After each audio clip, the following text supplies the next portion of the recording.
श्री चैतन्य मनोभीष्टं स्थापितं येन भूतले स्वयं रूप कदा मह्यं ददाति स्वपदाति वन्देऽहं श्रीगुरु श्रीयुतपदकमलं श्रीगुरुं वैष्णवांश्च श्रीरूपं साग्रजातं सहगण रघुनाथान्वितं तं सजीवं साद्वैतं सावधूतं परिजनसहितं कृष्ण चैतन्यदेवं श्री राधा कृष्ण पादां सहगण ललिता श्री विशाखान्वितांश्च हे कृष्ण करुणा सिंधु दीनबन्धु जगद्गुरुकेश गोपकान्त राधा कान्तं तप्त कांचन गौरंगी राधे वृंदावनेश्वरी शतमान सुदेवी नमामि अंशा कल्पतरुश्रिता सिंधु भगेरच नाम भावने वैष्णवी कृष्ण चैतन्य प्रभु नित्यानंद श्री अद्वैत गदाधर श्रीवास हरे कृष्ण कृष्ण कृष्ण हरे हरे राम राम राम हरे कृष्ण। हमने पिछली बार एक बहुत इम्पोर्टेंट टॉपिक लिया था, माँ बच्चे की प्रथम गुरु। तो इसमें मैंने काफी पॉइंट्स इसमें डिस्कस किए थे कि एक स्त्री की जिस तरह से एक पत्नी के जैसे बहुत महत्वपूर्ण भूमिका होती है, उसी तरह से एक स्त्री की माता के रूप में बहुत ही महत्वपूर्ण भूमिका होती है। और एक बच्चे का लालन पालन करना उसके लिए एक बहुत ही महत्वपूर्ण कार्य है। और विशेष करके हमें देखना है कि ये सोचना है कि आज के समाज में हमें इस प्रकार के क्लासेस हम पेरेंट्स को अटेंड करने पड़ते हैं कि हम अपने बच्चे को किस प्रकार से भक्तिमय वातावरण में बड़ा करें। तो जैसे हम देखते हैं कि पहले के स्त्रियां जो थी, उन्होंने जैसे कुंती महारानी, द्रौपदी, या ध्रुव महाराज की माता सुनीति, सती मदालसा, ऐसे अनेक स्त्रियों का उदाहरण आता है जो जिन्होंने अपने बच्चों को भक्ति में वातावरण में बड़ा किया और शुद्ध भक्त बनाया। पर कभी ऐसे सुनने को नहीं आता कि वो कुछ क्लासेस अटेंड करी या उन्होंने कुछ पेरेंटिंग सेमिनार्स अटेंड किया। तो अभी ये आवश्यकता क्यों आन पड़ी कि हम पेरेंट्स को, मुझे भी समय समय पर बच्चों के साथ कुछ प्रॉब्लम्स आते हैं तो अपने सीनियर डिवोटी से कंसल्ट करना पड़ता है कि इस प्रॉब्लम को कैसे सॉल्व करें, बच्चों के साथ ये जो समस्या आ रही है इसको कैसे सॉल्व करें। तो ऐसी समस्याएं अभी क्यों हो रही है? पहले लोग किस प्रकार से बहुत सरलता से माताएं अपने बच्चों को भक्त बनाती थी और भक्ति में वातावरण में बड़ा करती थी। तो ये समस्या अभी क्यों इतनी ज्यादा दिखाई दे रही है? तो हमें ये समझना है कि जैसे जैसे कलयुग आगे बढ़ता है तो कलयुग का प्रभाव समाज में बढ़ता जाता है। जैसे हम देख सकते हैं कि जब हम स्कूल कॉलेजेस में पढ़ते थे तो किसी प्रकार का बहुत गैजेट्स का यूज बिल्कुल भी नहीं था। तो जानते भी नहीं थे कि स्मार्टफोन्स, इंटरनेट, फिर लैपटॉप्स और टैब्स और इतने सारे जो गैजेट्स है उनका यूज जानते भी नहीं थे। और स्कूल में भी इतना वातावरण खराब नहीं था, हम सबका एक्सपीरियंस है। पर आज हम देखते हैं कि धीरे धीरे बच्चे थोड़े एज पाते हैं, 10 या 11 साल के बच्चों को भी सब कुछ पता होता है, लड़के लड़कियां का संबंध और बहुत सारी गलत चीजें उनको बहुत जल्दी कम एज में ही पता चल जाती है। तो इसका कारण क्या है कि इसका कारण यह है कि कलयुग का बढ़ता प्रभाव, जैसे जैसे कलयुग आगे बढ़ेगा वैसे वैसे कलयुग के डेमोनिक, कलयुग के राक्षसी प्रभाव बढ़ते जाएंगे। जैसे हम देख सकते हैं स्मार्टफोन्स के थ्रू कलयुग अपना प्रभाव स्त्री और पुरुष का संबंध ना देखे, क्योंकि जिज्ञासा हेतु भी वो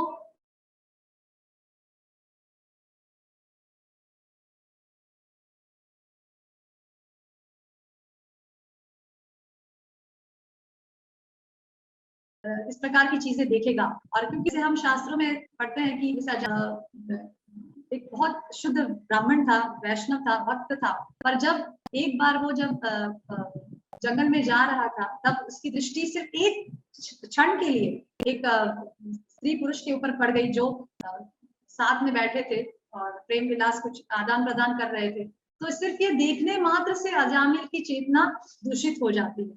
तो इस प्रकार से सिर्फ एक क्षण इस प्रकार का कुछ संबंध देखने से व्यक्ति दूषित हो जाता है। तो आज के समाज में तो आप देखेंगे कि हर व्यक्ति के हाथ में स्मार्टफोन होने की वजह से पूरी दुनिया उसके हाथ में रहती है।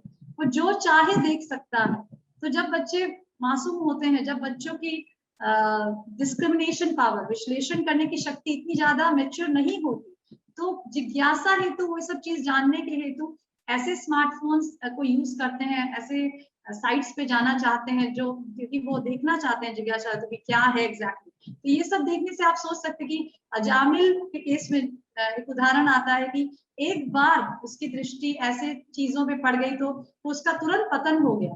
तो आज के क्या बोले, आज के हमारे जो बच्चे हैं, युवा पीढ़ी के जो हमारे बच्चे हैं, छोटे बच्चे, ज्यादा बड़े नहीं हुए, 13-14 साल के, तो अगर इस प्रकार की चीजें लगातार देखेंगे तो हम क्या एक्सपेक्ट कर सकते हैं कि उनकी चेतना अच्छी रहेगी या फिर वो सही मार्ग पर चलेंगे।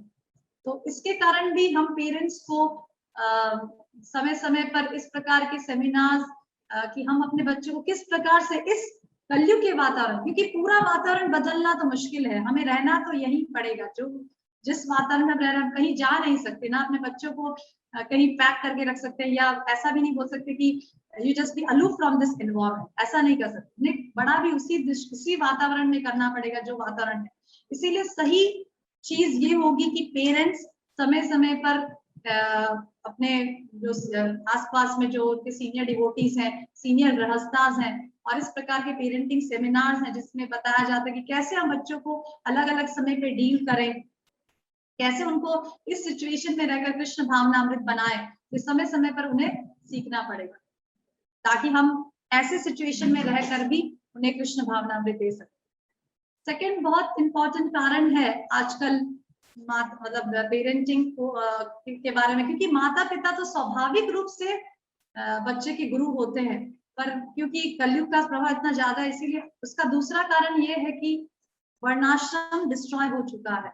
वर्णाश्रम व्यवस्था जो भगवान ने बनाई थी, जिसे भगवान भगवत गीता में बताते हैं, चातुर्वर्ण मया सृष्टम गुण कर्म विभाज्य, पूरा समाज को गुण और कर्म में भगवान ने विभाजित करने को कहा था, पर क्योंकि वर्णाश्रम व्यवस्था खत्म हो चुकी है, इसीलिए ब्राह्मण, क्षत्रिय, वैश्य, शूद्र, अभी कुछ समाज में कोई विभाजन नहीं रहा, सब कुछ कैश हो चुका है, अराजकता सी फैल गई है, और वर्णाश्रम के साथ साथ गुरुकुल भी डिस्ट्रॉय हो चुके हैं। शिक्षण प्रणाली जो हमारी है, भारत की जो प्रणाली थी, शिक्षण प्रणाली, वो भी पूरी तरह से डिस्ट्रॉय हो चुकी है ब्रिटिशर्स के आने के बाद।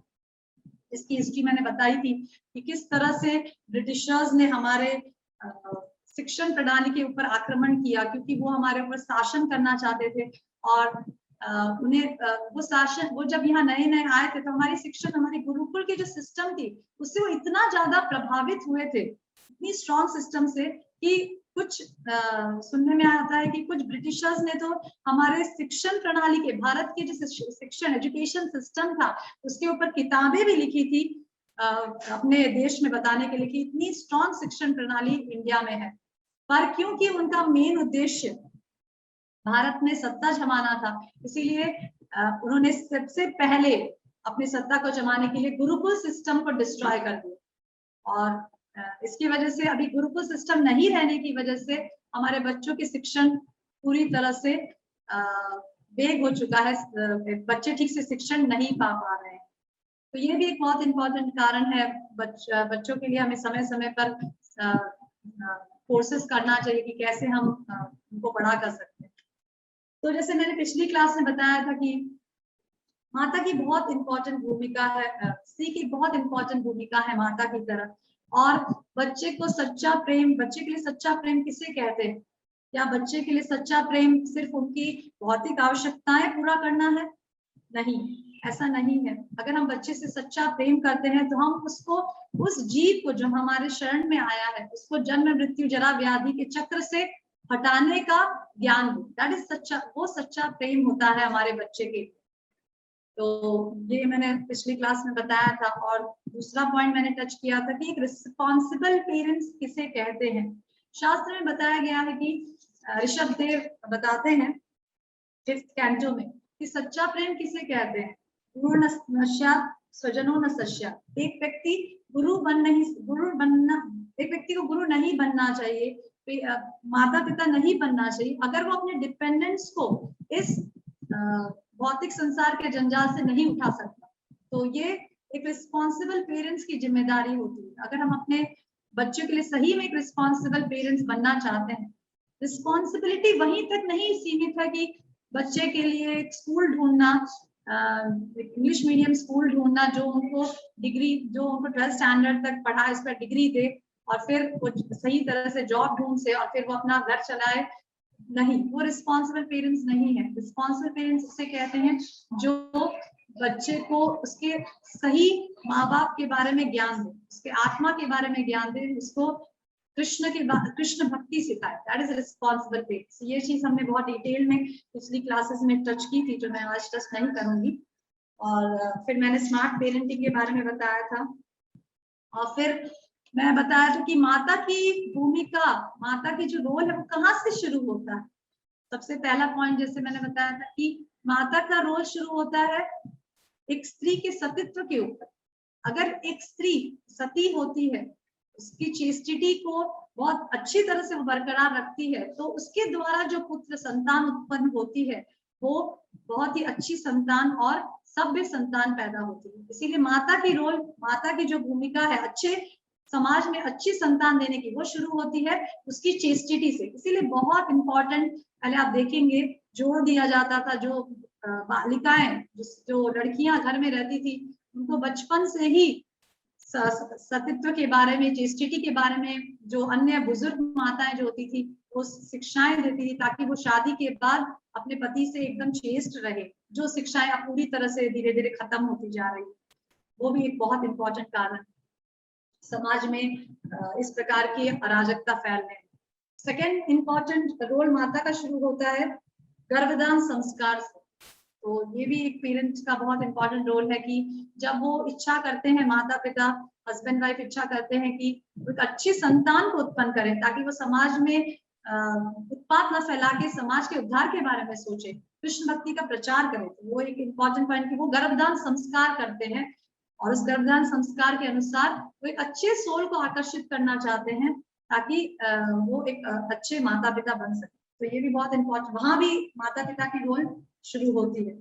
तो थर्ड थिंग इज, शास्त्र बताता है कि जब एक बालक पेट में होता है, तो वो, ये चीज कपिल मुनि देवहूति को बताते हैं तीसरे स्कंद में। मैं चाहूंगी कि आप सब पेरेंट्स उस वार्तालाप को अवश्य पढ़ें, क्योंकि मैं जब प्रेग्नेंट थी तो मैंने ये वार्तालाप बहुत बार पढ़ा था, और बहुत ही इंस्पायरिंग है, ये बहुत ही प्रेरणादायक है जब ये हम वार्तालाप पढ़ते हैं कपिल मुनि और देवहूति का, कि कैसे फर्स्ट मंथ जो भी प्रेग्नेंट लेडीज, अगर कोई प्रेग्नेंट लेडीज है या कोई नहीं है, तो आप अगर इसको प्रचार करते हैं तो प्लीज ये थर्ड कैंटो का जो कपिल मुनि और देवहूति का वार्तालाप है, वो प्लीज उसको बताइए कि वो पढ़े।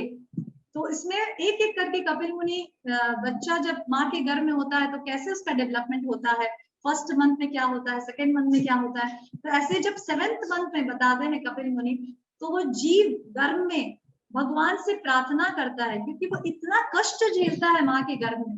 एक नाजुक शिशु होता है, उसको जैसे हम समझ सकते हैं कि अगर कोई व्यक्ति बाहर होता है और उसको बोरी में टाइट से बंद कर दिया जाए, वो हाथ पैर ना हिला पाए, और उस बोरी के अंदर छोटे छोटे इंसेक्ट्स डाल दिए जाए जो उसके स्किन को काटते हों और वो कुछ कर भी ना पाए, तो इस प्रकार के सिचुएशन में हम क्या समझ सकते हैं? क्या वो बहुत खुशी अनुभव करेगा, प्रसन्नता का अनुभव करेगा? बिल्कुल नहीं। इसी प्रकार के सिचुएशन एक गर्भ में बालक का होता है, वो एकदम बहुत कम स्पेस में माँ के गर्भ में रहता है, और छोटे छोटे इंसेक्ट्स उसको, क्योंकि गर्भ में जब माँ के पेट होता है उसके अंदर कुछ कुछ वॉर्म्स होते हैं, इंसेक्ट्स होते हैं, तो वो बच्चे के सॉफ्ट स्किन पर काटते हैं और बच्चे को बहुत पीड़ा, असहनीय पीड़ा होती है और वो कुछ कर भी नहीं सकता।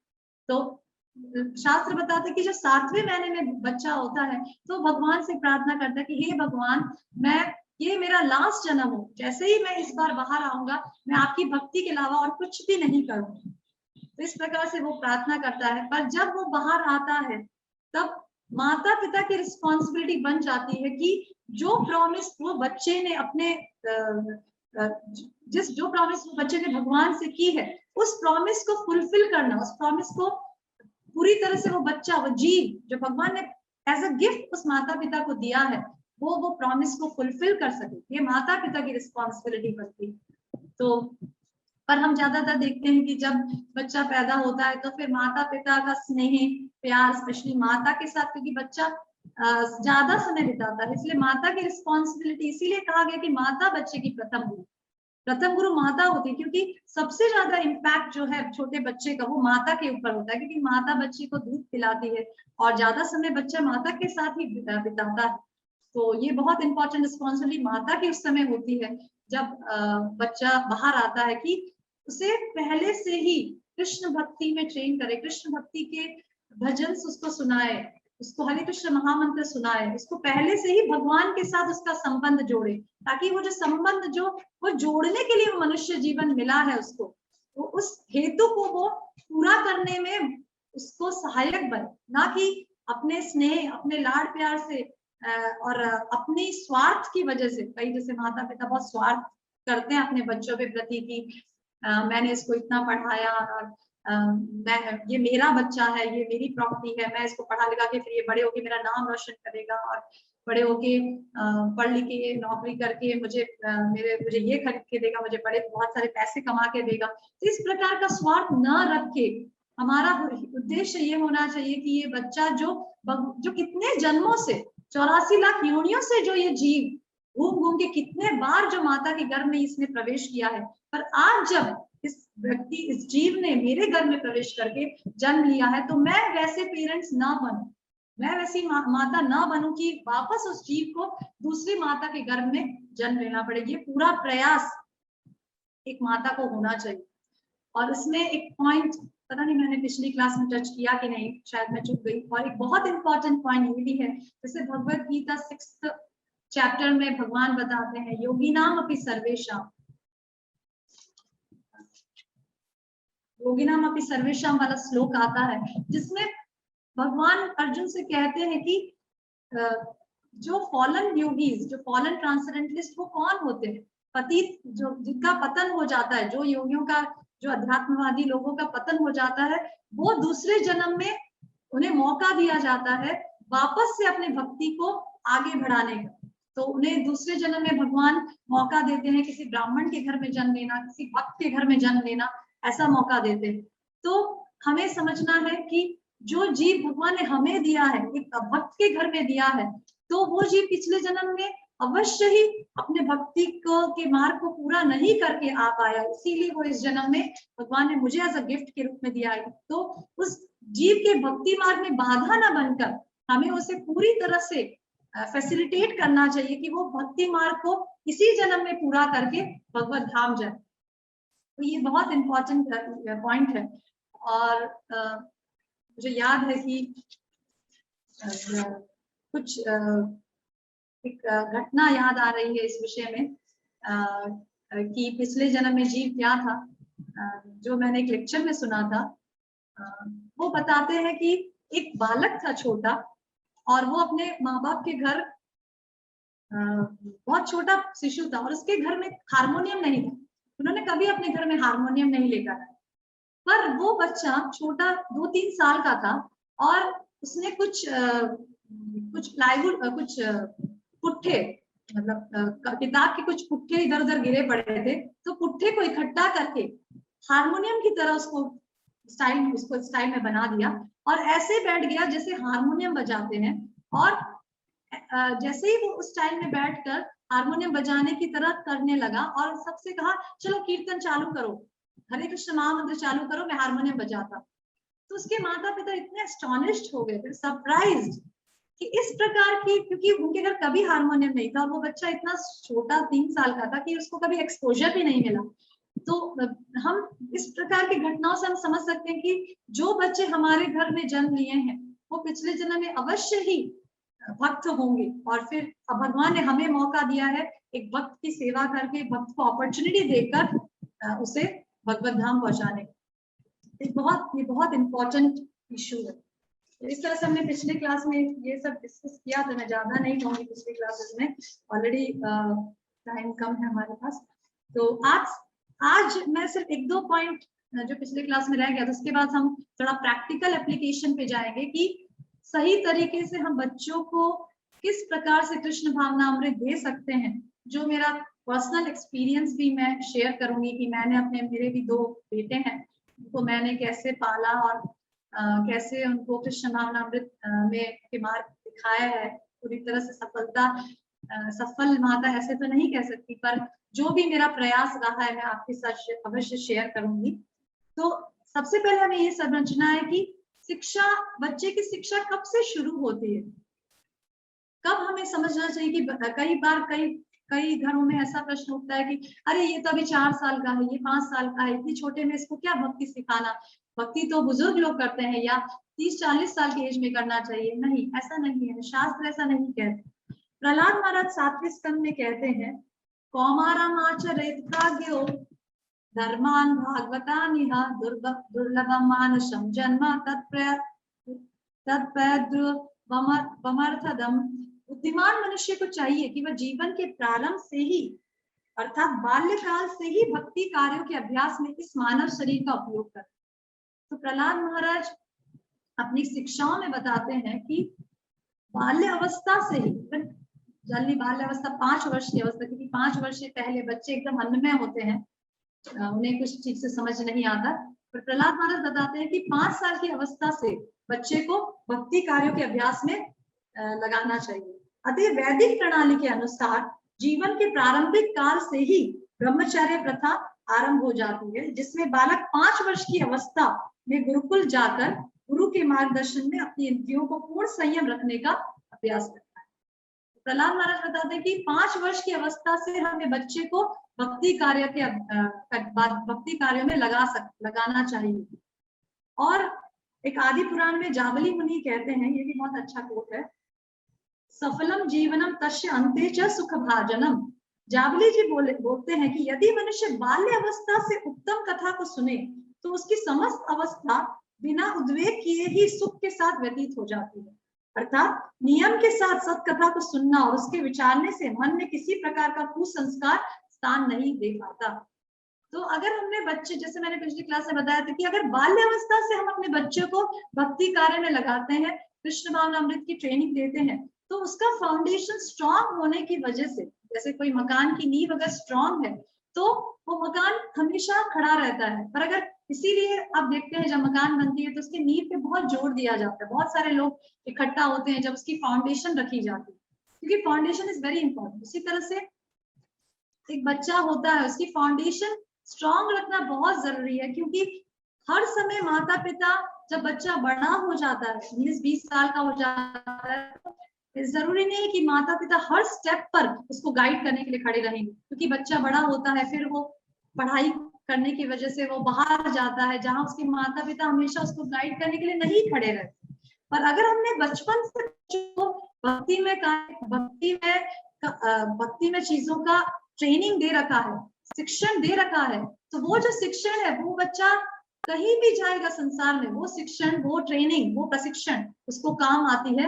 और क्योंकि नींव उसकी पहले से स्ट्रांग है, इसीलिए वो कुसंग पाकर भी, गलत संग पाकर भी, वो अपनी ज्ञान से, जो ज्ञान उसको बचपन में माता पिता ने दिया था, वो ज्ञान उसको मदद करेगा और वो स्ट्रांग रहेगा अपने भक्ति। तो ये चीज बहुत जरूरी है, ये जानना कि कब से शिक्षा शुरू होती है। शिक्षा शुरू होती है 5 वर्ष की अवस्था से। और रही बात बालिकाओं की शिक्षा की, लड़कियों की शिक्षा की, तो शास्त्र बताते हैं कि लड़कियों की शिक्षा घर से शुरू होती है, उसकी माता से, उसके बड़े बुजुर्ग जो स्त्रियां हैं उनसे, जो उन्हें अनेक सतियों की स्टोरी सुनाते हैं बचपन से, और द्रौपदी, सावित्री और इन प्रकार के गुण, जो ये चेस लेडीज जो प्रकार के गुण हैं इनमें, वो सब गुण उस लड़की को समझाते हैं उसमें, ताकि वो गुण उसके अंदर विकसित हो। तो स्त्रियों की शिक्षा इस प्रकार से डेवलप होती है। तो एक बार स्लाइड्स हम किस प्रकार से, जैसे प्रैक्टिकल एप्लीकेशन जैसे हमने बताया, तो शुरू करने से पहले मैं चाहूंगी कि ये जो स्लाइड्स मैं जो दिखा रही हूँ, इसमें कई स्लाइड्स मतलब मैंने ऐसे बनाए हैं जो मुझे पर्सनल एक्सपीरियंस से, मेरा जो पर्सनल एक्सपीरियंस रहा है बच्चों को बड़ा करने में, और अभी भी बच्चे बड़े नहीं हुए हैं, अभी भी प्रशिक्षण तो चालू ही है, पर जो मुझे ठीक लगा, क्योंकि हमें समझना है कि जो पेरेंटिंग होता है वो सब्जेक्टिव होता है, वो डिफर होता है, क्योंकि हर बच्चा अलग है, हर माता पिता अलग है। तो ये मेरा अनुभव रहा है। मैं मैं प्रयास करूंगी कि इस अनुभव से आपको कुछ फायदा हो अपने बच्चों को बड़ा करने। तो क्योंकि पेरेंटिंग सब्जेक्टिव है, वो एक प्रकार से फिक्स नहीं कर सकते कि मेरा अनुभव अगर बच्चे के साथ ऐसा रहा है, मेरे बच्चे को बड़ा करने में अगर ये चीज मुझे सहायता करी है, तो हो सकता है कि दूसरी पॉइंट्स आपको ज्यादा सहायक। तो इस तरह से हम प्रैक्टिकल एप्लीकेशन देखेंगे। और दूसरा चीज, इम्पोर्टेंट चीज मैं स्लाइड्स दिखाने से पहले बताऊंगी कि जैसे मैंने अपने क्लासेस में सतीत्व नारियों के बारे में बताया और प्रयास किया कि हमें भी ये सब गुण डेवलप करना चाहिए, उसी तरह से शास्त्रों में अनेक ऐसी माताओं का उदाहरण है जिनकी जीवन से, जिन्होंने अपने बच्चों को कैसे कृष्ण भावनामृत में प्रशिक्षण दिया, तो उन माताओं से भी हमें प्रेरणा लेनी चाहिए। जैसे एक उदाहरण है सुनीति का, जो ध्रुव महाराज की माता थी, और उनका बहुत विशेष उदाहरण शिला प्रभुपाद अपने परवर्स में बताते हैं, जो 4th कैंटो में आता है। उसका कुछ भावार्थ मैं यहाँ पे तात्पर्य जो शिला Prabhupada 4th canto 12th chapter 34 श्लोक में बताते हैं, कुछ मैं पढ़ना चाहूंगी। शिला प्रभुपाद कहते हैं कि सुनीति की भांति ही प्रत्येक माता को चाहिए कि वह अपने संतान को ध्रुव महाराज के समान भक्त बनने की शिक्षा दे। तो शिला प्रभुपाद बताते हैं कि सुनीति से हमें सीखना चाहिए कि वो किस प्रकार से वो अपने संतान को ध्रुव महाराज के समान भक्त बनने की शिक्षा दे। हमें भी ऐसे अपने बच्चे को ध्रुव महाराज की तरह भक्त बनने की शिक्षा देनी चाहिए। जब ध्रुव 5 वर्ष के थे, तभी सुनीति ने उन्हें शिक्षा दी कि संसार से विरक्त होकर श्री भगवान की खोज करने जंगल में जाओ। तो आशा है कि ये ध्रुव महाराज की कथा आप सबको पता होगी, जिसमें हम देखते हैं कि कुछ संक्षेप में मैं बताना चाहूंगी कि एक बार जब उनके पिता उत्तानपाद सिंहासन पर बैठे थे, तो उत्तानपाद की 2 पत्नियां थी, सुनीति और सुरुचि। तो उनका विशेष स्नेह सुरुचि के साथ ज्यादा था, ना कि सुनीति के साथ। तो सुरुचि का बेटा था उत्तम और सुनीति का बेटा था ध्रुव। तो एक बार वो अपने सिंहासन पर बैठे थे और उनका सुरुचि का जो बेटा था उत्तम, वो उनके गोद में बैठा था। तब ध्रुव भी 5 वर्ष के बालक थे, और बालकों की इच्छा होती है कि वो भी अपने पिता के गोद में जाकर बैठे, क्योंकि उत्तम उसका भाई बैठा था। तो जैसे ही वो अपने पिता के गोद में जाकर बैठने का प्रयास करते हैं, तभी सुरुचि उन्हें हाथ से खींच देती है और कहती है कि नहीं, तुम इस सिंहासन पर बैठने लायक नहीं, और अगर तुम्हें इस सिंहासन पर बैठना है तो तुम्हें मेरी कोख से जन्म लेना पड़ेगा। तो इस प्रकार से उसको चेस्टाइज करके, उसको डांट करके वो, तो ध्रुव रोते रोते अपनी माँ सुनीति के पास जाते हैं। तब सुनीति उन्हें बहुत अच्छे से शिक्षा देती है। एक माता, एक अच्छी माता को जो शिक्षा देना चाहिए, सबसे इवन मुझे भी एज अ मदर मुझे भी बहुत उनकी शिक्षाएं पसंद आई जब मैं वो श्रीमद् भागवतम का चैप्टर पढ़ती हूँ, कि उस समय सुनीति बिल्कुल भी ध्रुव को ऐसी शिक्षा नहीं देती कि बहुत गलत किया तेरे साथ और तू भी जाके रिवेंज, तुझे जाके उनसे रिवेंज लेना चाहिए, तेरे पिता ने बहुत गलत किया और सुरुचि ने भी गलत किया, इसीलिए हमें उसके बारे में खराब सोचना चाहिए। नहीं, सुनीति ऐसी शिक्षा ध्रुव को नहीं देती। वो ध्रुव को ऐसा कहती है कि अगर किसी ने तुम्हें पेन इन्फ्लिक्ट किया है, किसी ने तुम्हें दुख दिया है, तो उसे दुख मिले ऐसा हमें नहीं सोचना चाहिए, हमें उसके बारे में खराब नहीं सोचना चाहिए, हमें इसे भगवान की नियति समझकर एक्सेप्ट कर लेना चाहिए। और रही ध्रुव की इच्छा जो थी, क्योंकि ध्रुव को इंसल्ट किया गया था, इसलिए ध्रुव चाहते थे कि अभी वो अपने पिता से भी बड़ा राज्य चाहते थे। तब सुनीति ने उससे कहा कि ये चीज तभी संभव है जब भगवान तुम्हें आशीर्वाद दे, भगवान की तपस्या तुम्हें करनी है, भगवान को प्रसन्न कर। तो अगर भगवान को प्रसन्न करता है तो तेरी सारी इच्छा पूरी हो सकती है। जैसे भगवान ने ब्रह्मा जी को ज्ञान दिया था इस पूरी सृष्टि को क्रिएट करने का, उसी तरह से भगवान तुझे भी फैसिलिटेट करेंगे, तुझे भी हेल्प करेंगे, ताकि तू बहुत बड़े राज्य का राजा बन सके। तो इस तरह से सुनीति ने उन्हें भगवान की तरफ डायरेक्ट किया। तो ये चीज शिला प्रभुपाद बताते हैं कि सुनीति कभी नहीं चाहा कि उनका पुत्र श्री भगवान की कृपा प्राप्त करने हेतु तप किए बिना घर में ही सुख से रहे। हर माता को सुनीति की तरह अपने पुत्र का पालन करना चाहिए और 5 वर्ष की आयु से ही ब्रह्मचारी बनने तथा आत्म साक्षात्कार हेतु तपस्या करने की शिक्षा देनी चाहिए। इससे लाभ यह होगा, ये भी बहुत इंपॉर्टेंट पॉइंट है जानने योग्य, कि सबसे पहला पॉइंट तो ये है कि हमें अपने बच्चे को तपस्या और आत्म साक्षात्कार करने के लिए प्रेरणा देनी चाहिए। इससे पहले गुरुकुल हुआ करते थे, जिसमें 5 वर्ष की अवस्था में बच्चे को गुरुकुल भेजा जाता था। वहां गुरु के संरक्षण में बच्चा गुरु के मार्गदर्शन में ज्ञान लेता था। पर क्योंकि अभी गुरुकुल समाप्त हो चुके हैं, इसीलिए हमें गुरु माता पिता रह गए हैं और कुल जो है वो घर रह गया है, क्योंकि गुरुकुल प्रैक्टिकल नहीं रह गया। इसीलिए जो गुरु है वो माता पिता का विशेष योगदान रहेगा, और जो कुल है, जो आश्रम पहले गुरुकुल हुआ करते थे, वो अब घर बन गया है। तो ये हमें समझना पड़ेगा।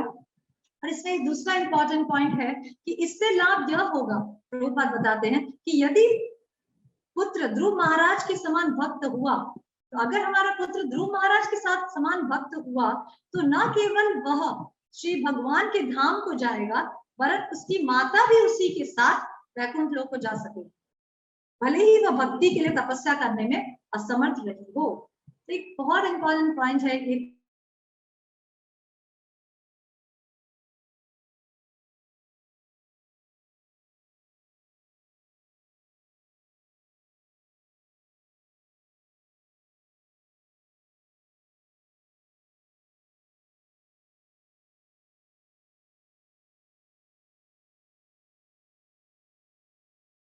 तो समझना कि अगर वो अपने बच्चे को बनने में और शुद्ध भक्त बनाने में सफल होता तो बने।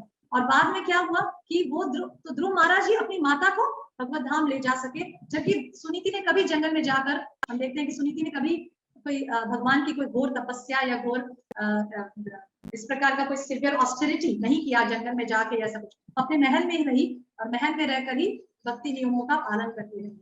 पर क्योंकि ध्रुव महाराज उनके शुद्ध भक्त एक बेटा था, उसकी वजह से वो खुद भी स्वयं भी भगवत धाम जा सके। तो ये एक बहुत इंपॉर्टेंट पॉइंट है वैष्णव पेरेंट्स के लिए, कि अगर वो अपने बच्चे को भक्त बनाने में सफल होते हैं, तो वो स्वयं भी भगवत धाम जाने के लिए क्वालिफाइड हो सकते। इस तरह से हम देखते हैं कि बहुत सारे स्टोरीज आते हैं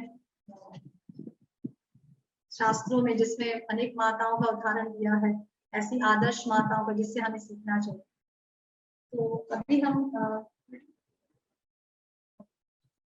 मेरी एक्चुअली इंटरनेट पे सर्च कुछ कर रही थी मैं, तो बच्चों के विषय में मुझे एक बहुत अच्छा वीडियो में मिला, जो मैं आपके साथ शेयर करना चाहूंगी। तो अभी मैं वो वीडियो आपके साथ शेयर करना चाहती हूँ, आप सब लोग वो वीडियो देख सकते हैं।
को पता है राम और लक्ष्मण कितने भाई थे? 4 5 2 4 2 भाई थे, पता नहीं। भीम किस में थे, रामायण में महाभारत? रामायण। भीम, छोटा भीम।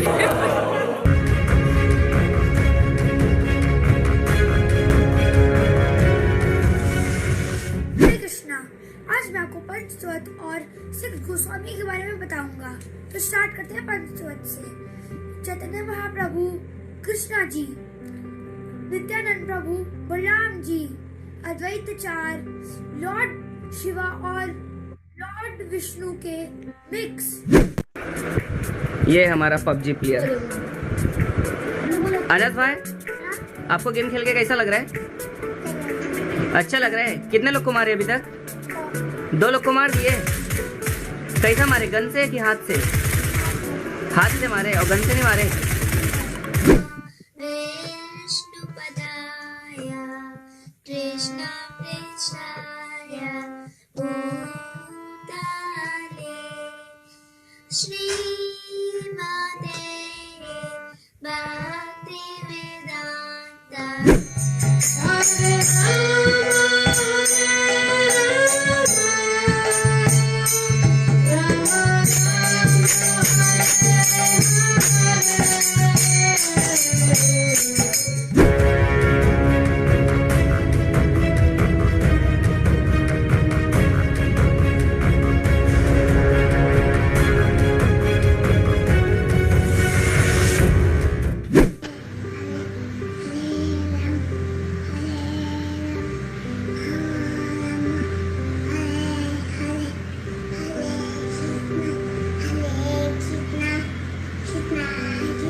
नैनम सिद्ध्यन्ति शस्त्राणि नैनम जयति पापका न चैनम कुलयन्ति आपको न शोषन्ति माता।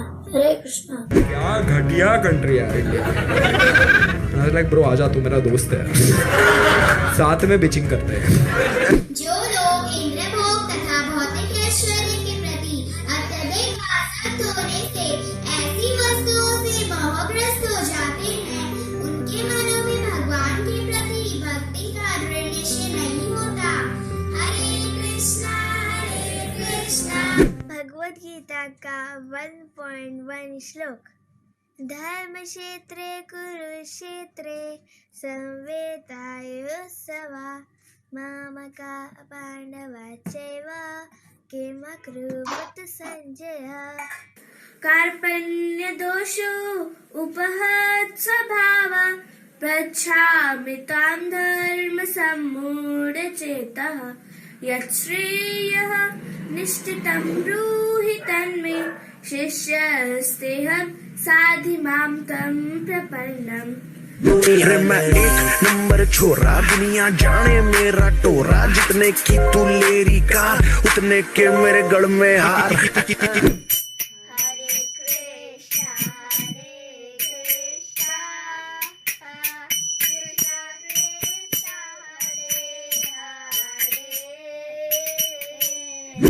मुझे घंटा भी फर्क नहीं पड़ता कि लोग मेरे बारे में क्या सोचते हैं। मेरी लाइफ मेरी मर्जी से चलती है, किसी दूसरे की सोच। हरे कृष्णा।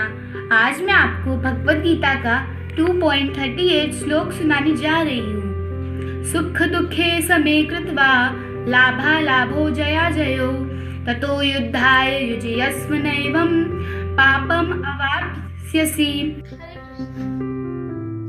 नाम संकीर्तनम यस्याः सर्वपाप प्रणाशनम प्रणामो दुख समानास तं Namami हरिपरम्।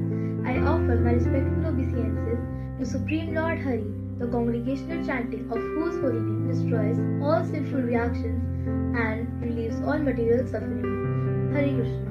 This beautiful shloka is the last shloka of Srimad Bhagavatam glorifying the holy name.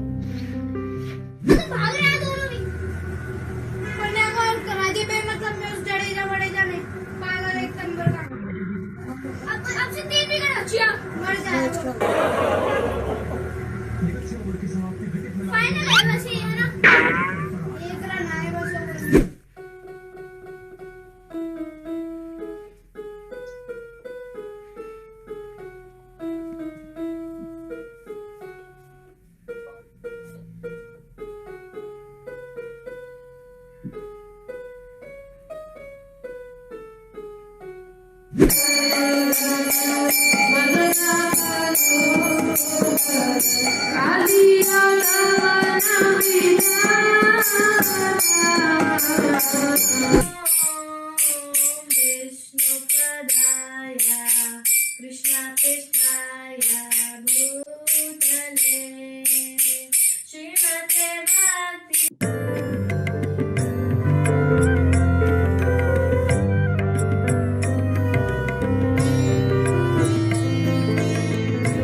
तो हमने देखा इस वीडियो में किस तरह से बच्चे जब भगवत गीता के श्लोक कहते हैं तो वो कितने अच्छे दिखते हैं, और एक तरफ वो जब मोबाइल फोन्स में और गैजेट्स में और कंप्यूटर्स पे वीडियो गेम्स खेलते हैं तो किस प्रकार से डेमोनिक टेंडेंसी से वशीभूत होते हैं। तो ये दोनों का कंपैरिजन जो किया हमने, और किस प्रकार से हम देखते हैं कि भारत देश में भी कल्चर किसी को पता नहीं, शास्त्रों का नॉलेज किसी को नहीं पता। तो अगर यंग जनरेशन्स को ही शास्त्रों का नॉलेज नहीं पता तो हम कैसे एक्सपेक्ट कर सकते हैं कि वो अपने भावी पीढ़ी को, अपने होने वाले संतान को इस प्रकार का नॉलेज दे सकते हैं। तो ये भी एक अच्छी तरह से इस वीडियो में दिखाया गया था। तो हम देख सकते हैं कि ये इस प्रकार का एजुकेशन जो बच्चों को मिल रहा है, जो प्रेजेंट एजुकेशन जो मिल रहा है, जिसकी वजह से हमारे बच्चे गलत लाइन में जा रहे हैं, तो उस एजुकेशन की तरफ हमें ध्यान देना चाहिए कि आज के एजुकेशन और वैदिक एजुकेशन में क्या फर्क था। हम देख सकते हैं कि आज का जो एजुकेशन है वो आहार निद्रा भय होता है, ईटिंग स्लीपिंग मीटिंग डिफेंडिंग पर जोर देता है। वो बेसिकली एजुकेशन, जब हम स्कूल में जाते हैं तो हमें सिखाया जाता है कि अच्छे मार्क्स लाना है, कंपटीशन सिखाई जाती है, अच्छे मार्क्स लाके अच्छी पढ़ाई करना है, फिर डिग्री लेंगे, डिग्री लेकर नौकरी करनी है, और फिर आहार निद्रा भय मैथुन पर ही सीमित रहना है। पर वैदिक एजुकेशन ऐसा नहीं था। वो बताते थे वैदिक काल में जो शिक्षाएं गुरुकुल में दी जाती थी गुरु के द्वारा, वो हमें ये 4 चीजों को कैसे रेगुलेट करना है, आहार निद्रा भय और मैथुन, इसको कैसे रेगुलेशन, एक मनुष्य शरीर मिला है, ये चारों चीजों को किस प्रकार से रेगुलेट करना है, किस तरह से हमें एक कंट्रोल्ड वे में करना है, ये हमें शिक्षा दी जाती है। ये डिफरेंस है मॉडर्न एजुकेशन और बेसिक एजुकेशन। शिला प्रभुपाद बताते हैं कि अगर आज के एजुकेशन सही है तो एजुकेटेड लोगों में हम बहुत सारे चोर उचक्के बदमाश क्यों देखे जाते हैं। अगर एजुकेशन सही में दिया गया है, सही में उनको शिक्षा सही प्रकार से दी गई है, तो इस प्रकार के चरित्रहीन लोग क्यों पैदा हो रहे हैं। दैट मीन्स कि जो एजुकेशन एट प्रेजेंट दिया जा रहा है वो चरित्र निर्माण नहीं करके लोगों के चरित्र का हनन कर रहा है, लोगों के चरित्र का नाश कर रहा है। तो ये जो मॉडर्न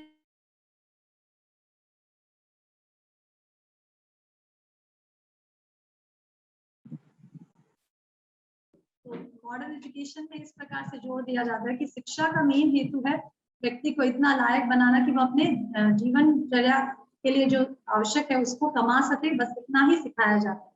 पर वैदिक एजुकेशन बेसिकली कैरेक्टर डेवलपमेंट और अच्छे गुण को एक्वायर करने के लिए, जैसे ह्यूमिलिटी, फॉरबिडेंस, सेंस कंट्रोल, इंद्र के कंट्रोल करना, ये सब सिखाया जाता है।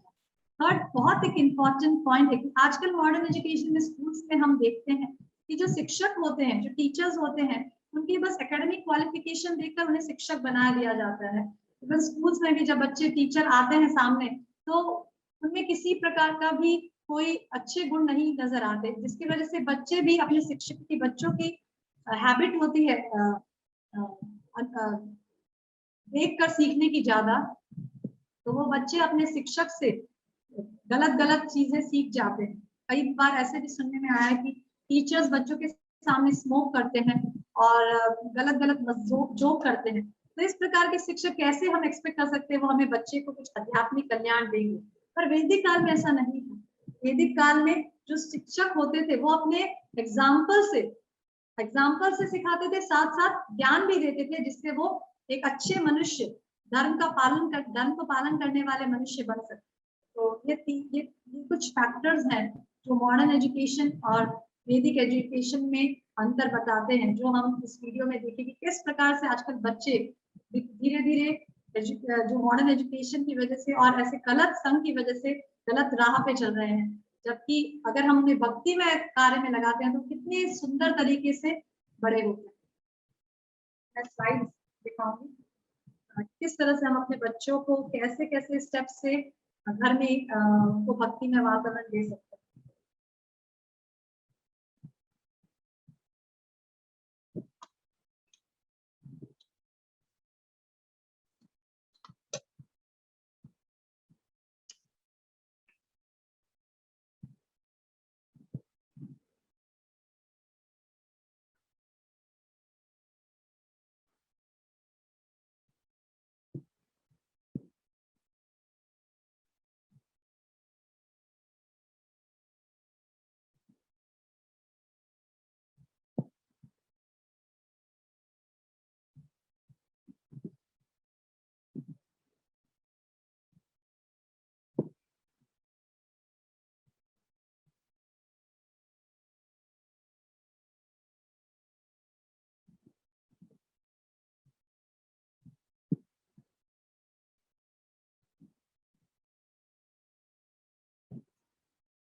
सुबह का कार्यक्रम, मॉर्निंग प्रोग्राम, तो ये बहुत इंपॉर्टेंट पॉइंट है मॉर्निंग प्रोग्राम। शिला प्रभुपाद बताते हैं कि do the morning program, chant japa, read और हियर श्रीमद् भागवत। हम ये 3 चीज अगर करते हैं, मॉर्निंग प्रोग्राम करते हैं, जप करते हैं और श्रीमद् भागवतम सुनते और पढ़ते हैं, if we do all these things, everything will come out very successfully, you can rest assured of that. सब कुछ स्वाभाविक रूप से आ जाएगा, ये एश्योर्ड है। तो बच्चों के लिए मॉर्निंग प्रोग्राम का क्या मतलब होता है, हम किस प्रकार से बच्चों के साथ मॉर्निंग प्रोग्राम, सुबह का कार्यक्रम कर सकते हैं और वो किस प्रकार से हेल्पफुल है। तो अगर बच्चे छोटे हैं, क्योंकि ये डिपेंड करता है, अगर जैसे बच्चे छोटे हैं तो हमें प्रयास करना चाहिए बच्चे जब उठे तब उनके साथ हम अपने घर में एक मंदिर बनाएं जहां हम बच्चों के साथ भजन कीर्तन कर सकते हैं। तो बच्चों के साथ हम प्रयास करें कि एवरी डे हम मॉर्निंग प्रोग्राम करें। डिपेंड करता है, वो टाइमिंग्स आप अकॉर्डिंगली सेट कर सकते हैं। ज्यादा अच्छा रहेगा अगर बच्चे बड़े हैं तो उनके साथ रहकर हम ज्यादा ब्रह्म मुहूर्त समय में करें तो ज्यादा अच्छा है, 5 बजे या 6 बजे। पर अगर बच्चे छोटे हैं तो हम अकॉर्डिंगली टाइम एडजस्ट करके, और आरती का भी जो टाइम है, आरती का भी जो स्पैन है, उसको अकॉर्डिंगली एडजस्ट कर सकते हैं। पर मॉर्निंग प्रोग्राम करना बहुत इंपॉर्टेंट है बच्चे के विकास के लिए। इवन ऐसा बताया जाता है कि सुबह का समय अगर हम भक्ति चीजों में लगाते हैं तो वो हमारे अंदर गुडनेस पैदा करता है, हमें हमारे अंदर गुडनेस की परसेंटेज को बढ़ाता है। और क्योंकि गुडनेस बहुत जरूरी है भक्ति कार्यों के लिए और ट्रांसेंडेंटल गुडनेस में पहुंचने के लिए, शुद्ध सत्व में पहुंचने के लिए, इसीलिए गुडनेस का विकास बहुत जरूरी है। इसीलिए श्रील प्रभुपाद ने मॉर्निंग प्रोग्राम पे बहुत जोर दिया है। और इवन ऐसा देखा गया है कि जब बच्चों के साथ हम सुबह का कार्यक्रम करते हैं तो वो उनको सारा दिन खुश रखता है, पीसफुल रखता है। इवन कई माताओं का ऐसा एक्सपीरियंस है कि जब से उन्होंने बच्चों के साथ मॉर्निंग प्रोग्राम चालू किया है तो वो बच्चे चंचल, उनके जो रेस्टलेस माइंड है वो भी काफी शांत हुए हैं और उनका दुर्व्यवहार, उनका गलत व्यवहार भी कम हुआ है। ये प्रैक्टिकल देखा गया है कई माताओं का। तो ये बहुत इंपॉर्टेंट है मॉर्निंग प्रोग्राम। मैं ऐसा नहीं कह रही कि सुबह छोटे छोटे बच्चे 6 बजे करें या 7 बजे करें, डिपेंडिंग, अगर आपके घर में सहूलियत है तो 8 बजे भी कर सकते हैं, 9 बजे भी कर सकते हैं। पर बच्चों के साथ गुरु अष्टकम गाना, सुबह के कार्यक्रम में नरसिंह आरती जो आती है, गुरु अष्टकम आता है, नरसिंह आरती आती है, तुलसी आरती आती है, वो बच्चों के साथ करना रेगुलर बेसिस पे बहुत उनके भक्ति को बढ़ाता है। बहुत इम्पोर्टेंट है। इवन अगर कई घरों में जैसे मॉर्निंग में बहुत ज्यादा बिजी रहते हैं, जॉब करते हैं और शेड्यूल बहुत टाइट रहता है, तो शाम के समय भी आरती कर सकते हैं, या बच्चा स्कूल जाता है तो उसके अकॉर्डिंगली शाम के समय भी आरती कर सकते हैं। मैं पर्सनली ऐसा करती थी क्योंकि मेरे बेटे का स्कूल बहुत जल्दी था, जब वो छोटा था तो 7 बजे की स्कूल थी, तो मॉर्निंग में तो इतना जल्दी नहीं उठा पाती थी, इसीलिए। पर हमेशा प्रयास रहता था मेरा कि शाम की आरती मैं अपने बच्चे के साथ अवश्य करूं। और बहुत इम्पोर्टेंट है कि हमें उसके साथ पार्टिसिपेट करना होता है आरती में। जैसे मैं गाऊं और बच्चा करताल बजाए, मृदंग बजाए, या फिर कभी बच्चा गाए और मैं और क्लैपिंग करें, डांस करें। इस प्रकार से हमें इंथुसियास्टिकली उसके साथ आरती में पार्टिसिपेट होना करना चाहिए, क्योंकि भाग लेना चाहिए ताकि उसे इंथुसियाज्म मिले, क्योंकि ये बहुत इंपॉर्टेंट है। इवन उपदेशामृत में रूप गोस्वामी बताते हैं कि उत्साह निश्चया धैर्य, उत्साह बहुत जरूरी है। किसी भी अगर भक्ति में मार्ग में आगे बढ़ना है तो उत्साह बहुत जरूरी है। अगर पेरेंट्स का ही भक्ति में उत्साह नहीं है तो हम कैसे एक्सपेक्ट कर सकते हैं कि हमारे बच्चे उत्साह होकर भक्ति कार्यों में लगे। इसीलिए हमें जितने भी भक्ति के कार्य हैं जो मैं अभी बताने वाली हूँ, बच्चों के साथ जो हम कर सकते हैं, उस सभी चीजों को हमें उत्साह के साथ खुद भी करना चाहिए, तभी बच्चों में उत्साह पैदा होता है। तो जैसे आरती है, हमें बच्चों के साथ घर में कल्चर में सेट करना चाहिए और उसमें प्रयास करें कि बच्चे के साथ आप इंथुसियास्टिकली पार्टिसिपेट करें। और जो प्रभुपाद जो स्टेप सिखाए हैं, स्वामी स्टेप और हाथ ऊपर करके, वो भी बच्चों को सिखाएं, क्योंकि डांस करना बच्चों को बहुत पसंद है और हर जीव का एक इंक्लिनेशन होता है डांस करने का। तो उस प्रकार से बच्चों को डांस करना सिखाएं और आरती को बहुत ड्राई ना बनाएं, उसको आनंदित बनाएं। तो इस तरह से बच्चे आरती में पार्टिसिपेट कर सकते हैं और ये बहुत ही इम्पोर्टेंट है। सेकेंड इज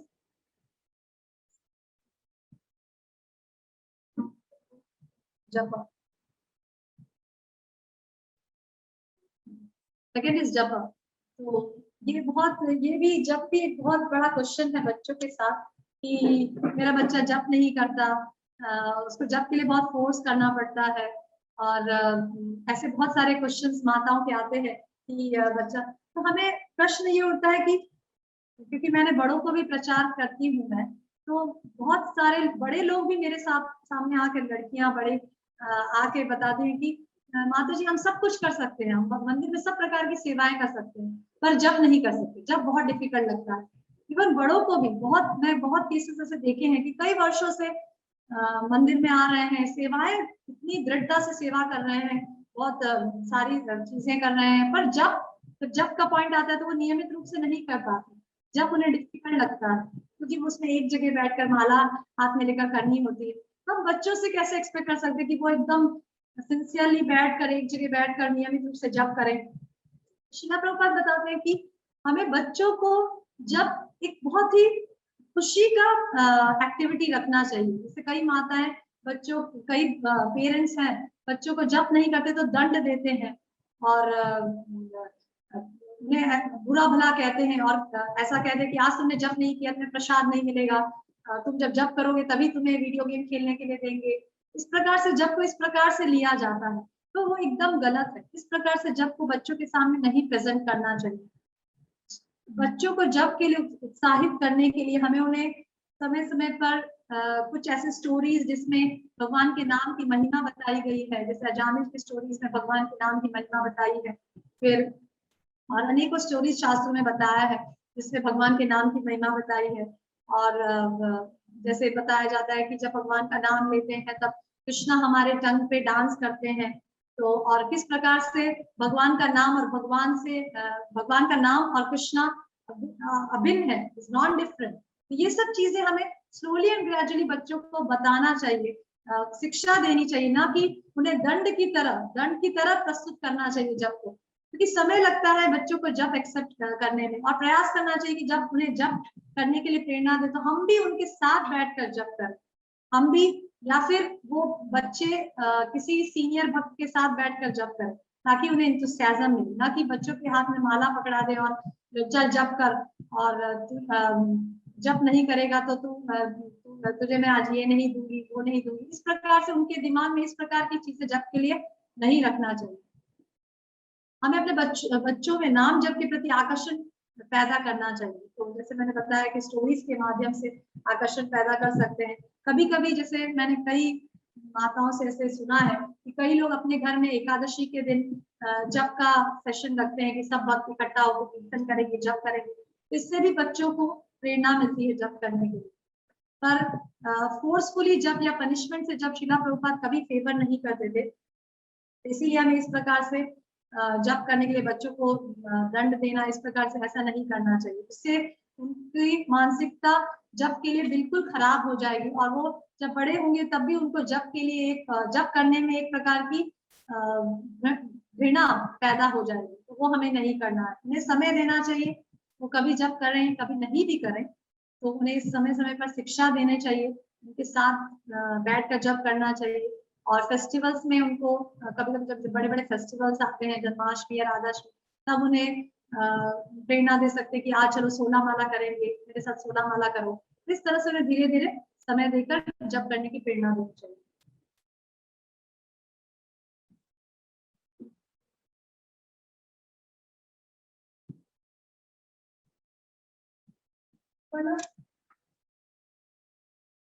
थर्ड इज प्रसादम।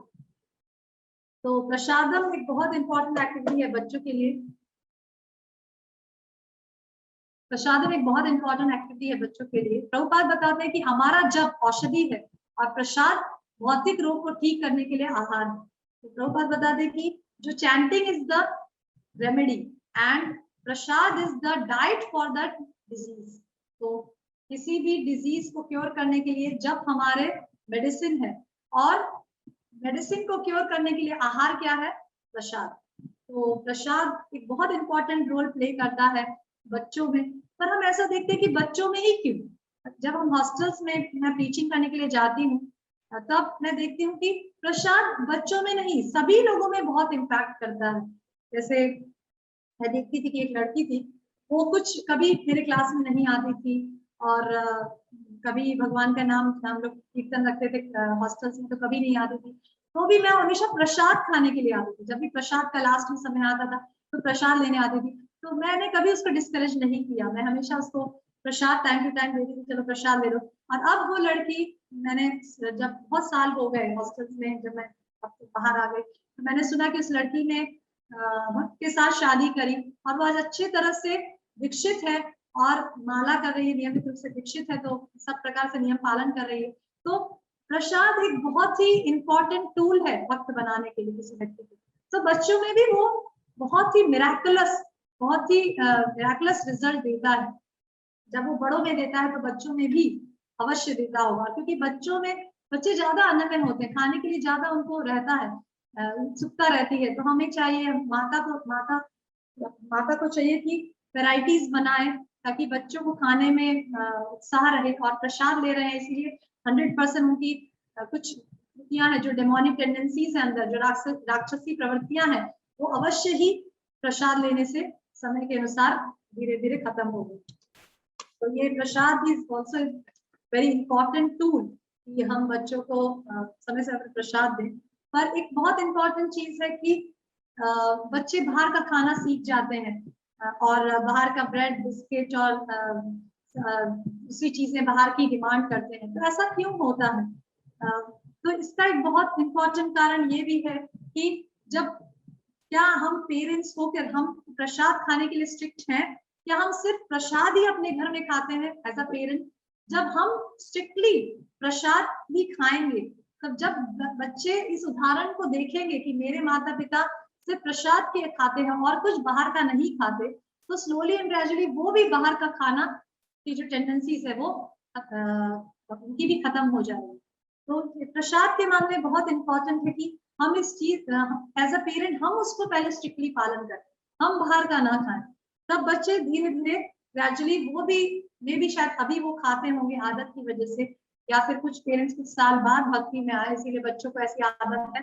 और अभी जब हम स्ट्रिक्टली पालन करेंगे इस चीज को, तब बिल्कुल बाहर का नहीं खाएंगे, तो बच्चे भी समय से और उनको वैरायटी बना के घर में ही देंगे, क्योंकि आजकल तो इंटरनेट पे अनेक रेसिपीज आती है की, बिस्किट्स की, कुकीज की, तो हम घर पर ही उनको अगर अवेलेबल करेंगे तो बच्चे 100% बाहर का खाना छोड़ देंगे।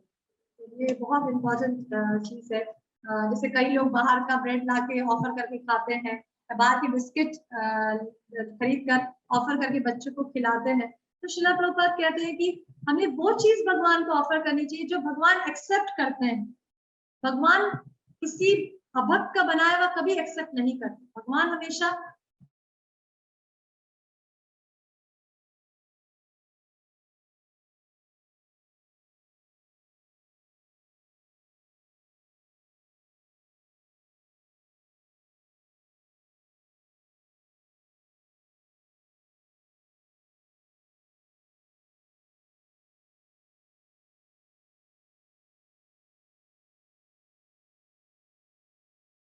भक्तों के द्वारा बनाया हुआ भोग ही है। मार्केट का लाकर ब्रेड बिस्किट मार्केट का हमें ऐसा है कि भगवान ऐसे तो भगवान होना चाहिए, ना कि बाहर के। और फिर जब हम बाहर की चीजें लाकर भोग लगाते हैं और फिर उन्हें बच्चों को खिलाते हैं, तो ये एक आइडियल तरीका नहीं है। हमें प्रयास करना है कि घर पे ही सब प्रसाद भोग बनाकर ही ऑफर करके बच्चों को खिलाएं। उससे धीरे धीरे बच्चों में जितने भी अवगुण हैं, जो टेंडेंसीज खराब है, वो धीरे धीरे चेंज हो जाती है। और दूसरा इंपॉर्टेंट पॉइंट प्रसाद का ये भी है कि बच्चे क्योंकि समय समय पर प्रसाद मांगते रहते हैं, इसीलिए श्रीला प्रभुपाद बताते हैं कि बच्चों के लिए ओवर ईटिंग जैसा कुछ नहीं होता। बच्चों को खाने दीजिए वो जितना खाते हैं। मतलब माताओं को ध्यान रखना चाहिए कि वो इतना ज्यादा ना खाए कि वो बीमार हो जाए, पर उन्हें रोकना नहीं चाहिए। उन्हें समय समय पर थोड़े थोड़े समय पर भी दिया जा सकता है। There's nothing like overeating for children. Second, fourth important point है association. तो बच्चे क्योंकि बच्चे की तुलना एक सॉफ्ट क्ले की तरह की जाती है कि वो एक सॉफ्ट क्ले की तरह होते हैं, जिसको जैसा शेप दिया जाए वो वैसा ले लेते हैं।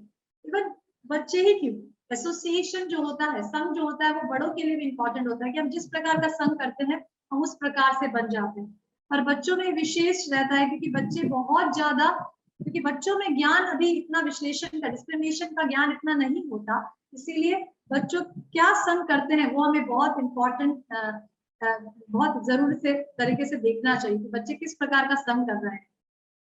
तो ये बच्चे इनोसेंट होते हैं, तो जैसे प्रभुपाद एग्जांपल देते हैं कि कोई भी पैदाइश स्मोकर या ड्रंकर्ड नहीं होता, वो संघ से खराब बन जाता है। इसी तरह से बच्चे भी पैदाइश खराब नहीं होते, वो संघ से उनका असत्संग, खराब संघ मिलने से वो खराब हो जाता है। इसीलिए बच्चों का संघ पे विशेष ध्यान रखना चाहिए। हमें बच्चों के संघ के लिए हमें समय समय पर कुछ वरिष्ठ भक्तों को जैसे घर पर आमंत्रित करना चाहिए ताकि बच्चे उनका संग ले सके। और माता पिता को भी अपने संग किस प्रकार से कर रहे हैं उनका विशेष ध्यान रखना चाहिए। अपने माता पिता को स्पेशली भक्तों का संग पे ही ज्यादा जोर देना चाहिए ताकि बच्चे भी उन्हीं का संग करने के लिए प्रेरित हों। और उन्हें भक्तों से मित्रता करने देना चाहिए, उनके साथ संबंध बनाने देना चाहिए, क्योंकि हर व्यक्ति संबंध जोड़ना चाहता है। बिना विदाउट फ्रेंड्स तो किसी को भी अच्छा नहीं लगे। तो अगर हम बच्चे हमारे भक्तों के बच्चों के साथ मित्रता करें तो वो अच्छा रहता है। और बच्चों को ज्यादा स्कूलों में, क्योंकि वो स्कूल जाते हैं तो स्कूल में किस प्रकार का संग करते हैं उस पर ध्यान रखना चाहिए। वो जो बच्चे हैं उनके साथ वो ज्यादा इंटीमेट ना बने, उन्हें रहना तो पड़ेगा दूसरे बच्चों के साथ, वो ज्यादा क्लोज ना हो। वो क्लोज किसके साथ हो, जो भक्तों के बच्चे हैं। इस पे हमें ध्यान रखना चाहिए क्योंकि एसोसिएशन बहुत इंपॉर्टेंट है।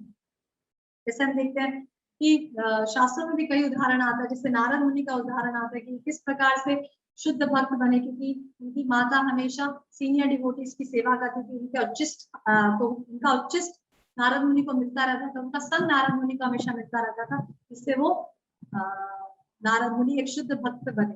तो ये एसोसिएशन बहुत इंपॉर्टेंट है। शिला प्रैक्टिकल उदाहरण, डे टू डे प्रैक्टिकल उदाहरण हम शिला प्रभुपाद का दे सकते हैं कि उन्होंने वेस्ट में जाकर ऐसे जो पूरी तरह से हिप्पी लोग होते हैं, जो काम चारों नियमों का भंग करते हैं, इलिसिट सेक्स करते हैं, इंटॉक्सिकेशन करते हैं, सभी गैम्बलिंग करते हैं, सब प्रकार के नशा और सब प्रकार से जुआ, everything, do all the simple activities.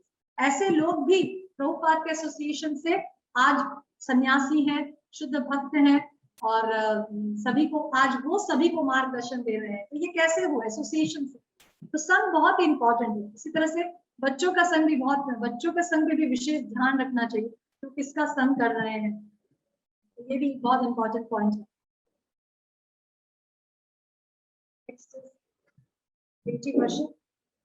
अर्श विग्रह की पूजा। तो शिला प्रभुपाद बताते थे कि हर गृहस्थ को अर्श विग्रह अपने घर में रखना चाहिए, डेटीज रखना चाहिए। तो डेटीज रखने से सबसे अच्छा प्रभाव बच्चों पे पड़ता है। इवन शिला प्रभुपाद की लाइफ में भी हम देख सकते हैं कि जब वो 5 वर्ष के थे तब उनके पिता शिला प्रभुपाद ने बचपन से ही अपने पिता को देखा है कि वो उनके घर में राधा कृष्ण डेटीज थे और उनके पिता रोज जब शॉप से, दुकान से आते थे रात को, तो वो फिर रात में राधा कृष्ण की वर्शिप करते थे, अर्च विग्रह की सेवा करते थे। तो इस प्रकार से शिला प्रभुपाद ने बचपन से ही अपने घर में अर्च विग्रह की सेवा करते हुए देखा है। तो जब वो 5 वर्ष के हुए, उनके जन्म दिवस पर उनके पिताजी ने राधा कृष्ण डेटीज गिफ्ट किया था। और शिला प्रभुपाद, एक नजदीक का मंदिर था जिसमें शिला प्रभुपाद और उनकी बहन ऋषिमा दोनों जाकर उस पुजारी को देखकर सीखते थे कि कैसे वो प्रॉपर तरीके से राधा कृष्ण की वर्शिप कर रहे हैं, और फिर वो घर आके उस चीज को इमिटेट करते थे। शिला प्रभुपाद उस चीज को वापस से उस पुजारी की तरह इमिटेट करने का प्रयास करते थे। तो इस तरह से हम इवन शिला प्रभुपाद के भी उदाहरण से जीवन से देखते हैं कि उन्होंने, शिला प्रभुपाद तो पहले से ही शुद्ध भक्त थे, वो शुद्ध भक्त नहीं बने, पर शिला प्रभुपाद के जीवन से हम देख सकते हैं कि अर्च विग्रह की पूजा कितना इंपॉर्टेंट है। इस तरह से हमें अपने बच्चों को भी, जब बच्चे थोड़े बड़े होते हैं, 6 और 7 ईयर्स, तब जब हम अपने विग्रह की सेवा करते हैं, उनका अभिषेक करते हैं, उनकी आरती करते हैं, तो बच्चों को भी इसमें इन्वॉल्व करना चाहिए, छोटी छोटी चीजों में, जैसे विग्रह के लिए विग्रह को भी अभिषेक करना, उनका हाथ पकड़ के अभिषेक करा सकते हैं। तो उससे बच्चों, ये बहुत ही अच्छा तरीका है बच्चों में एक कृष्ण के लिए, भगवान के लिए प्रेम डेवलप करना। और ये चीज कि भगवान एक पर्सन है जिनकी सेवा मैं कर सकता हूँ, और साथ ही साथ बच्चों को ये भी साथ में ज्ञान देना कि जब वो अर्च विग्रह की सेवा करें तो मुंह में हाथ ना डालें, जैसे वो मुंह ना डालें उनको करेक्ट करना कि, और उनको कहना कि हाथ धो के आओ, नहीं तुम्हें अर्च विग्रह की सेवा करनी है, तुम्हें अच्छे कपड़े पहनना है, तुम्हें स्नान करना है। इन सब चीजों से बच्चों में ये मेंटालिटी आती है कि हाँ, अभी कृष्ण की सेवा करना है, कृष्ण भगवान जिनकी मैं सेवा करना चाह रहा हूँ, पर वो एक विशेष व्यक्ति है, और इन विशेष व्यक्ति की सेवा करने के लिए मुझे स्वच्छ रहना चाहिए, मुझे साफ कपड़े पहनना, ऐसे वैसे उनकी सेवा नहीं हो। तो इस प्रकार की भावना बच्चों में जाती है। तो एक तो फर्स्ट इज पर्सनलिज्म, वो भगवान से पर्सनल होना सीखते हैं, तो बहुत इंपॉर्टेंट है भक्ति में एडवांस करने के लिए। और दूसरा है कि वो स्वच्छता को सीखते हैं कि किस प्रकार से स्वच्छ रहना चाहिए। तो ये अत्यंत प्रभावशाली तरीका है बच्चों को अर्च विग्रह में, अर्च विग्रह की सेवा करवाना। इवन मैं अपने पर्सनल, जब मेरे बच्चे बहुत छोटे थे, मेरा बड़ा वाला छोटा था, तो हमारे यहाँ जगन्नाथ बलदेव सुभद्रा जी है, तो मैं हमेशा उसको गार्लैंड बनाने को, उसको बहुत शौक था गार्लैंड बनाने का, जगन्नाथ जी के लिए, बलदेव जी के लिए, सुभद्रा जी के लिए। जब मैं विग्रह की सेवा करती थी तो उसको पास में बैठा के फ्लावर्स देती थी, तो वो बैठ कर बनाता था, और फिर जब पहन लेते थे जगन्नाथ बलदेव सुभद्रा महारानी, तो बहुत खुश होता था कि आज मेरी बनाई हुई माला भगवान ने पहनी है। तो इस तरह से, और क्योंकि मेरे घर जगन्नाथ थे, तो मैं ट्राई करती थी कि वर्ष में एक बार, मतलब मैंने ऐसा सेटिंग किया था पर्सनल कि जब मेरे बेटे का बर्थडे आता था तो उस दिन मैं रथ यात्रा निकालती थी। तो मेरे बच्चे को अच्छी तरह से पता है कि आज मेरा बर्थडे है तो जगन्नाथ जी की रथ यात्रा निकाली जाएगी। तो उस दिन हम लोग सभी बच्चों को इन्वाइट करते थे, और मैं भोगा बनाती, और दूसरी माताएं भी आती थी, भोगा बनाते थे, और बच्चे बहुत एंथुसियास्टिकली रथ सजाते थे, और जगन्नाथ बलदेव सुभद्रा महारानी के रथ खींचते थे सोसाइटी में, और फिर आके सभी बच्चों के लिए प्रसाद होता था। तो इस तरह से बच्चों को विग्रह की वजह से बच्चे बहुत जल्दी भक्ति में एडवांस करते हैं। बहुत, और अनेकों उदाहरण श्रीमद् भागवतम में 3.3 third canto second chapter second श्लोक में प्रभुपाद एक परपट में बताते हैं कि from is very, Uddhav was a natural, Uddhav का उदाहरण देते हैं कि वो भी बचपन से भगवान के विग्रह की सेवा करते थे, और उनको ड्रेसिंग करते थे, उनकी पूजा करते थे, और इस तरह से उन्होंने उच्चतम स्तर पर वो पहुंच पाए। इवन महाराज परीक्षित का भी उदाहरण आता है श्रीमद् भागवतम में, जो कृष्ण के विग्रह की सेवा करते थे। तो ऐसे इस तरह से हम भी अपने बच्चों को विग्रह की सेवा में लगा सकते हैं। नेक्स्ट इज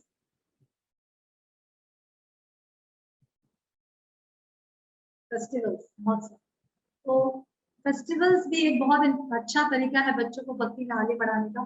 फेस्टिवल्स से क्या होता है कि बच्चे थोड़ा डेली रूटीन से ब्रेक लेते हैं, क्योंकि डेली उठना, फिर वही वापस स्कूल जाना, और फिर वही माता पिता बोले ये करो वो करो। तो फेस्टिवल्स में वो लोग थोड़ा सा डेली रूटीन से ब्रेक लेते हैं, और हम ट्राई कर सकते हैं कि फेस्टिवल्स में बच्चों को ज्यादा जप करने के लिए इंकरेज करें। और अगर जैसे दूसरे बच्चे हैं तो कुछ नाटक का ऑर्गेनाइज कर सकते हैं, कुछ कल्चरल प्रोग्राम ऑर्गेनाइज कर सकते हैं उससे रिलेटेड। जैसे अभी कुछ दिन पहले जन्माष्टमी और प्रभुपाद पेरेंट्स डे था, तो हमने अपने बच्चों को लेकर नाटक किया, कुछ कल्चरल प्रोग्राम्स, कुछ उन्होंने डिवोशनल सॉन्ग्स गाए, श्लोका रिसाइट किया। इस तरह से ये सब चीजें बच्चों की लाइफ में बहुत इम्पैक्ट देती है। इस प्रकार से वो स्पिरिचुअली इंगेज हो सकते हैं, क्योंकि बच्चों को फेस्टिवल्स में और तरीके से इंगेज करना बहुत मुश्किल है। ये अच्छा तरीका है कि बच्चे समझ सके कि आज जन्माष्टमी है, आज कृष्ण का अपीयरेंस डे है, इसीलिए हम लोग कृष्ण के अपीयरेंस डे के दिन हम लोग इस प्रकार से भगवान की प्रसन्नता के लिए ये भजन गाएंगे। तो इस प्रकार से बच्चे दूसरे बच्चों को देखकर एंथुसियाज्म लेते हैं।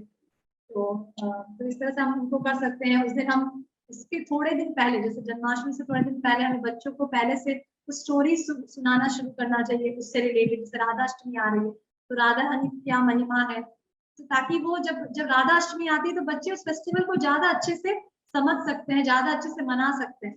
तो हमें उनको स्टोरी, फेस्टिवल से रिलेटेड स्टोरी सुनाना चाहिए। उस दिन अगर बच्चे धोती कुर्ता रोज पहनना नहीं पसंद करते तो उस दिन खास उन्हें धोती कुर्ता पहना के ड्रेस करना चाहिए। प्रयास होना चाहिए कि उस दिन मंगल आरती ले जा सके बच्चों को। और बच्चे फंक्शंस, जो फंक्शंस है, अभिषेक है, कीर्तन में इंथुसियास्टिकली पार्ट ले सके। ये सब चीजें हम फेस्टिवल्स में कर सकते हैं।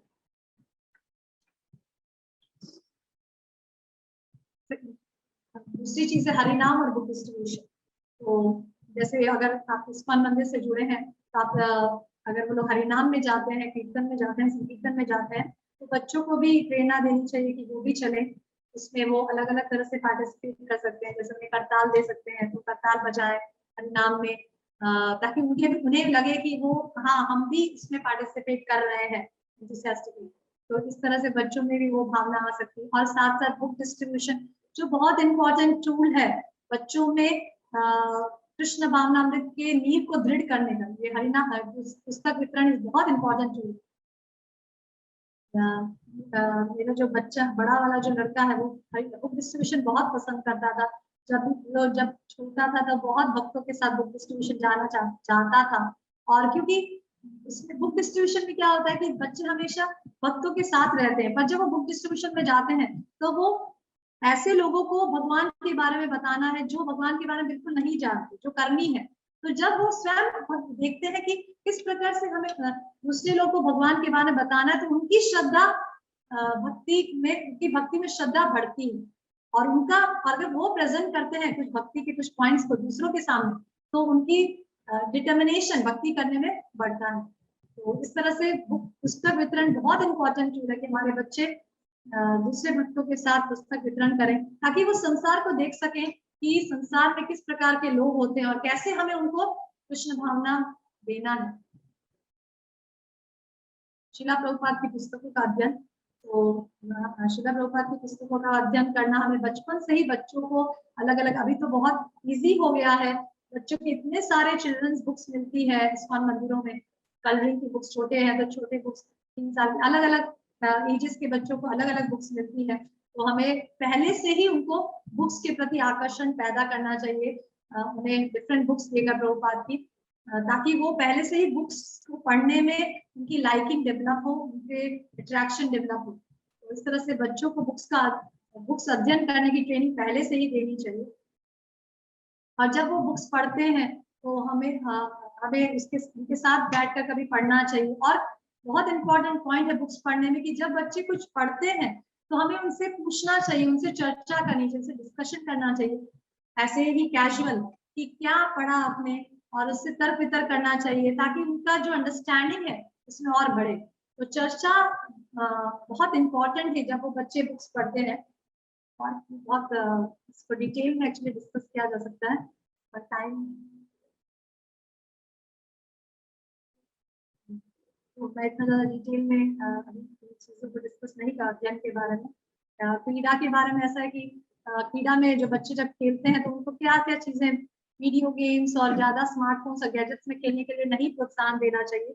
जब वो छोटे होते हैं तो उन्हें ऐसे कृष्णा डॉल्स और सॉफ्ट टॉयज दे सकते हैं जो कृष्णा का स्मरण कराए उनको। इस प्रकार से उन्हें, या फिर जैसे माताएं प्रसाद बना रही, थोड़ा जैसे आटा गूंदा था, आटा दे दिया, आटा से वो कुछ अलग अलग शेप्स बना सकते हैं, रोटी बेल सकते हैं। इस प्रकार का एंगेजमेंट भी बच्चों के लिए अच्छा है। पर कंप्यूटर वीडियो गेम्स बच्चों के लिए, बच्चों के विकास के लिए बिल्कुल गलत है। मैं प्रयास करूंगी कि अपने नेक्स्ट लेक्चर में स्पेशली इस पॉइंट को टच करूंगी। वो एक बहुत बड़ा इश्यू है, एक बहुत बड़ा पॉइंट है बच्चों का स्मार्टफोन्स और गैजेट्स में कैसे यूज कम करें और कैसे उनको इस चीज से रोकें। एक बहुत बड़ा पॉइंट है जो विस्तार में चर्चा करनी पड़ेगी, तो मैं आज नहीं करूंगी। तो इस तरह से बच्चों को, और जब बच्चे बड़े होते हैं, थोड़े बड़े हो जाते हैं 10-11 साल के बाद, तो हमें उन्हें टेम्पल के कार्यक्रम में, मंदिर के कार्यक्रम में इंगेज कर सकते हैं, नाटक में, और समय समय पर उनको जैसे मंदिर में कुछ सेवाएं फिक्स कर सकते हैं, कुछ वरिष्ठ भक्तों को बोलकर अपने मंदिर में कुछ रिस्पॉन्सिबिलिटी दे सकते हैं, जैसे शाम की आरती तुम्हें गानी है, तुलसी आरती में तुलसी तुम्हें लाना है, ये सब कुछ कुछ सेवाएं, ताकि बच्चों को जब रिस्पॉन्सिबिलिटी देते हैं तो वो उस कार्य को ज्यादा अच्छी तरीके से करते हैं। तो इस तरह से बच्चों को इंगेज किया जा सकता है। स्मार्टफोन वाला टॉपिक मैं अभी डिस्कस नहीं करूंगी क्योंकि ये बहुत बड़ा पॉइंट है। अभी स्लाइड्स में नहीं डिस्कस करूंगी। अभी फिलहाल मैं प्रैक्टिकल हम यहाँ रहकर मैं अपने दोनों बच्चों को किस प्रकार से स्कूलिंग कर रही हूँ, ये पॉइंट मैं थोड़ा डिस्कस करना चाहूंगी, और अगर हो सके तो मैं नेक्स्ट क्लास में भी कंटिन्यू करना चाहूंगी। तो हमने अपने बच्चों के लिए क्या किया है, हमने अपने बच्चों के लिए एक क्लस्टर्ड होम स्कूलिंग शुरू किया है गोवर्धन में। एट प्रेजेंट मैं गोवर्धन में रहती हूँ और यहाँ पे एक छोटी सी कम्युनिटी है भक्तों की। तो उस कम्युनिटी में जितने परिवार हैं और उनके जो बच्चे हैं वो सब हम सब पेरेंट्स मिलके एक क्लस्टर्ड होम स्कूलिंग जैसा क्लस्टर्ड इसीलिए कहा गया क्योंकि सब मिलके एक होम स्कूलिंग शुरू किया हमने, हम सब पेरेंट्स ने मिलके। और उसको कैसे शुरू किया हमने, क्योंकि बच्चे घर में इतना डिसिप्लिन नहीं रहते हैं, इसीलिए हमने प्रयास किया कि हम एक घर हायर करें, रेंट पे ले लें, ताकि हमारे बच्चे घर से निकलकर स्कूल पहनकर कुछ यूनिफॉर्म भी रखा है उसका, जैसे धोती कुर्ता लड़कों के लिए और स्कर्ट और टॉप लड़कियों के लिए, उसका भी फिक्स रखा है कि जैसे येलो धोती कुर्ता बच्चों बॉयज के लिए और गर्ल्स का भी ड्रेस कोड रखा है। तो वो लोग एक घर हायर किया है रेंट पे, 2 बच्चे हमारे बच्चे जाते हैं वहाँ, और कुछ मटेरियल सब्जेक्ट्स पढ़ाने के लिए मैथ साइंस नॉर्मल सब्जेक्ट से पढ़ाने टीचर रखा गया है, और स्पिरिचुअल सब्जेक्ट्स गीता भागवतम कि हम सब पेरेंट्स मिलकर इन बच्चों को रेगुलर बेसिस पे पढ़ाते हैं। और जो पूरा जो स्कूल है, जो हमने जो स्कूल जो भागवत पाठशाला नाम दिया है, उसका स्कूल का भी पूरा करिकुलम डिसाइड किया है। जैसे 8:30 to 2 का हमारा स्कूल है, तो 8:30 से बच्चे आते हैं, उनकी पंक्चुअलिटी का भी ध्यान रखते हैं, क्योंकि कुछ डिसिप्लिन जो स्कूल में दी जाती है तो हम प्रयास करते हैं कि हम अपने इस क्लस्टर्ड होम स्कूलिंग में उसको इनहेरिट करें, क्योंकि बच्चों को पहले से डिसिप्लिन, पंक्चुअलिटी, शिष्टाचार, क्लीनलीनेस, ये सब शिक्षण, बेसिक शिक्षण बहुत जरूरी है। तो इस तरह से हम प्रयास करते हैं कि बच्चे भले ही हम उनको स्कूल में ना भेज रहे हैं, पर ये क्लस्टर्ड होम स्कूलिंग जो हमने शुरू किया है उसमें ये सब चीजें वो इनकलकेट करें, वो अपनाएं। तो हमने टाइमिंग्स भी रखा 8:30 to 2 का, बच्चे ड्रेसअप होके बैग टांग के वहाँ जाते हैं और प्रयास करते हैं कि वहाँ जो भी टीचर्स पढ़ाए वो भक्तों को नहीं लिया जाता है, और इस तरह से सभी सब्जेक्ट्स वहाँ पढ़ाए जाते हैं। और उनका शेड्यूल भी इस प्रकार से किया है कि वो सबसे पहले प्रेयर से शुरू होता है, क्योंकि हम लोग गोवर्धन में रहते हैं, तो गोवर्धन वास प्रार्थना दशकम पर सभी बच्चे साथ में गाते हैं। और फिर उनकी संस्कृत पढ़ाने पे जोर दिया जाता है हमारे स्कूल में, क्योंकि संस्कृत श्रीला प्रभुपाद बताते थे कि संस्कृत अवश्य ही सभी बच्चों को पढ़ाना चाहिए। इसके लिए नहीं कि वो बड़े बड़े पंडित, संस्कृत के पंडित बन जाएं, ऐसा नहीं, विद्वान मतलब उन्हें ग्रामेरियन बनाने के लिए नहीं कि वो ग्रामर में एक्सपर्ट बन जाए, पर क्योंकि वो हमारे आचार्य की कमेंट्री भली भांति पढ़ सके, इसके लिए उन्हें और उनको प्रचार में मदद हो, इसीलिए उन्हें संस्कृत का ज्ञान जरूरी देना चाहिए। तो इस तरह से हमने अपने स्कूल को भागवत पाठशाला जो चालू की है उसमें संस्कृत की शिक्षा पे जोर दिया है, बाकी दूसरे सब्जेक्ट्स भी पढ़ाए जाते हैं। और इस तरह से हमारा स्कूल है। और जैसे मैं भागवत क्लास लेती हूँ, भागवतम की क्लास एवरीडे 1 आवर उनकी, तो मैं प्रयास करती हूँ कि भागवतम क्लास के पहले सभी बच्चे कीर्तन करते हैं, तो कौन करताल बजाएगा, कौन मृदंग बजाएगा, सब अलॉट कर दिया गया है। और एक बच्चा को एवरीडे, जैसे अल्टर देख रहे हैं आप, अल्टर है हमारे यहाँ, तो एक बच्चा पुजारी की तरह ड्रेस होके आता है। का नियम फिक्स किया है कि ये बच्चा आज पुजारी, इसका टर्न है पुजारी बनने का, तो बच्चा पुजारी की तरह ड्रेसअप होके आता है और पुजारी की तरह सेवा करता है। उसको फोटोज रखे हैं तो कैसे पूजा करनी वो सिखाया जाता है। फिर हम एक भजन लेते हैं, भजन नियमित रूप से बच्चों को सिखाते हैं। उसके बाद भागवतम क्लास होती है जो मैं स्वयं लेती हूँ, और भागवतम को सिखाने में मेरा एक्सपीरियंस ये रहा है कि जो भी पॉइंट्स हम बच्चों को, जो भी स्टोरी हम बच्चों को सिखाते हैं, बहुत इंटरैक्टिव रखना चाहिए। बच्चों के साथ एक पॉइंट भी डिस्कस करने में शायद पूरी क्लास या 2-4 क्लास निकल जाती है। जैसे ध्रुव महाराज की स्टोरी जब मैंने बच्चों को सुना रही थी 3rd कैंटो में, तब उसमें कितने सारे पॉइंट्स मैंने देखा। इवन जब मैं पढ़ रही थी तो भी इतने पॉइंट्स नहीं ध्यान आए, पर जब वो स्टोरी को मैं बच्चों के साथ सुना रही थी तब इतने सारे पॉइंट्स बच्चों ने मुझे बताए, और तब मुझे लगा कि हाँ, ये सब पॉइंट्स भी हमें सीखने को मिलता है। जैसे ध्रुव महाराज का डिटर्मिनेशन कितना था। फिर जब नारद मुनि आके उनको बहकाते हैं कि अरे तू तो छोटा बच्चा है, तू वापस जा, तो ये सब तपस्या करने की क्या जरूरत है, तो ध्रुव महाराज डरते नहीं, मैं तो अभी भगवान को प्राप्त करके ही जाऊंगा। तो इस प्रकार से स्टोरी में इतनी सारी चीजें आती। तो जब हम इस स्टोरी के माध्यम से बच्चों को स्टोरीज सब बच्चों को सुनाते हैं, तब उसमें बहुत सारी चीजें पॉइंट्स बच्चों को हम सिखा सकते हैं स्टोरी के माध्यम से।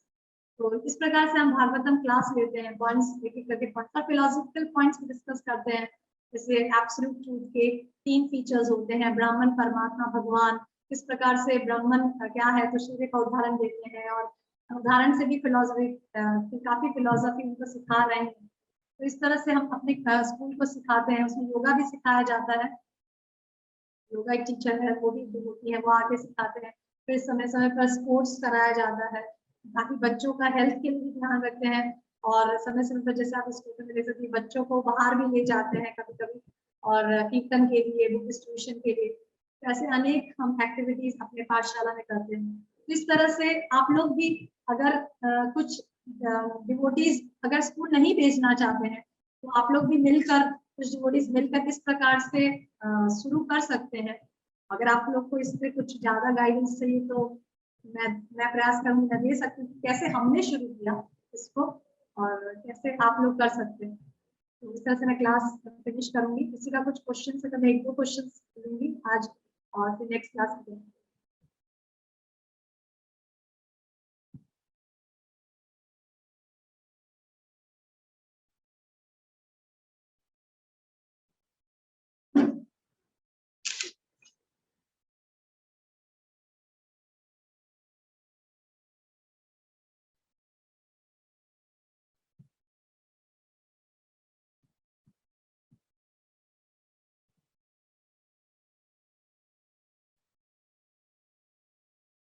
कृष्णा, आप लोग कुछ क्वेश्चन से तो पूछ सकते हैं।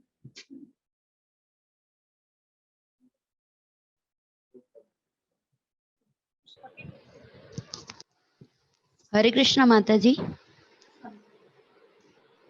हरे कृष्णा। यस माता जी, हरे कृष्णा माता जी। हाँ माता जी, मैं सूरत से बोल रही हूँ, दयामयी देवीदास जी। मेरी 9 मंथ की लड़की है और होम स्कूलिंग में नहीं, मतलब होम स्कूलिंग करवाना है उसको, तो मैं उसके लिए क्या कर सकती हूँ? आपकी कितने साल की बच्ची माता जी? 9 मंथ की है। 9 मंथ्स की बच्ची को कैसे होम स्कूलिंग कराएंगे माता जी? तो बहुत मतलब छोटी उसके है। लिए मुझे अभी से क्या करना है, मैं वो पूछ रही हूँ। अच्छा, हाँ, तो मतलब जैसे वो पहले तो आप जैसे वो 2-2.5 साल की हो, थोड़ा चलने लग जाए और दौड़ने लग जाए, तब आप उसको कुछ जैसे कुछ बुक्स ऐसे स्कूल में आते हैं माता जी, जैसे जब बोलने लग जाए A for apple, B for ball, ऐसे तो आप A for apple, B for ball ना सिखा के उसको बुक्स में A for Arjun, B for Bhim, इस प्रकार से चीजें सिखा सकते हैं। मतलब जो भी आप सिखाएं डिवोशनल एंगल से सिखाएं। जैसे 1 2 3 4 काउंटिंग भी सिखाना है तो उसकी भी, जैसे मैं अपने बच्चों को सिखाती थी 1 फॉर दिस, 2 फॉर, ऐसे बुक्स आती हैं, आप स्कूल में देखेंगे बहुत अनेकों बुक्स इस प्रकार की आती है जिसमें आप काउंटिंग और अल्फाबेट सिखा सकते हैं। और देखिए जैसे आजकल मैंने देखा कि ज्यादातर, जैसे मैं अपना पर्सनल उदाहरण माता जी बताती हूँ कि मैंने कभी बच्चों के मटेरियल एजुकेशन पे इतना जोर नहीं दिया। मैं मुश्किल से 1-2 घंटा उनको पढ़ाती थी पूरा दिन में, सिर्फ 2 घंटा या 1-1.5-2 घंटा पढ़ाती थी, क्योंकि मैंने भी अपने बच्चों को, बड़े वाले को स्कूल में डाला था, वो भी 5th स्टैंडर्ड तक, और बाकी छोटे को कभी नहीं डाला, होम स्कूलिंग ही किया है। पहले से ही मैं और मेरे हस्बैंड पढ़ाए हैं, मेरे हस्बैंड इंग्लिश पढ़ा देते थे और मैं कुछ मैथ्स, साइंस इस तरह से पढ़ाती थी। अब तो ट्रस्टेड होम स्कूलिंग शुरू किया है जब से हम गोवर्धन आए, तो इसलिए अब मेरा बच्चा उसमें ही पढ़ रहा है। तो मैं पर्सनल माता जी बताती हूँ कि आज के पेरेंट्स, आजकल बच्चे जो पेरेंट्स होते हैं बच्चों के, वो बच्चे को सिखाने बहुत ज्यादा जल्दी करते हैं। छोटा थोड़ा 1.5-2 साल का हुआ बाप रे मेरा बच्चा कैसे सीखेगा, कैसे काउंटिंग सीखेगा, कैसे अल्फाबेट सीखेगा, कैसे पढ़ना सीखेगा, बहुत उनको बहुत उतावल रहती है ये सब सिखाने। मैं पर्सनली कभी ऐसा नहीं किया। मैंने बच्चों को बहुत टाइम दिया, पहले वो बड़े हो के थोड़ा शांति से, और ज्यादा जोर मैं बच्चों को शाम के समय उनको मंदिर ले जाना, उनको उसमें डांस करना, कीर्तन करना, भक्तों के साथ संग करना, इसी पे ज्यादा जोर देती हूँ। उनको स्टोरी सुनाना भागवतम में से, और ज्यादा क्योंकि बच्चे स्टोरी सुनना पसंद करते हैं, तो रात के समय जब फ्री पढ़ जाते थे तो सोने से पहले उनको कुछ स्टोरी सुनाना, अलग अलग रामायण से, महाभारत से, उसमें से कुछ पॉइंट्स बताना।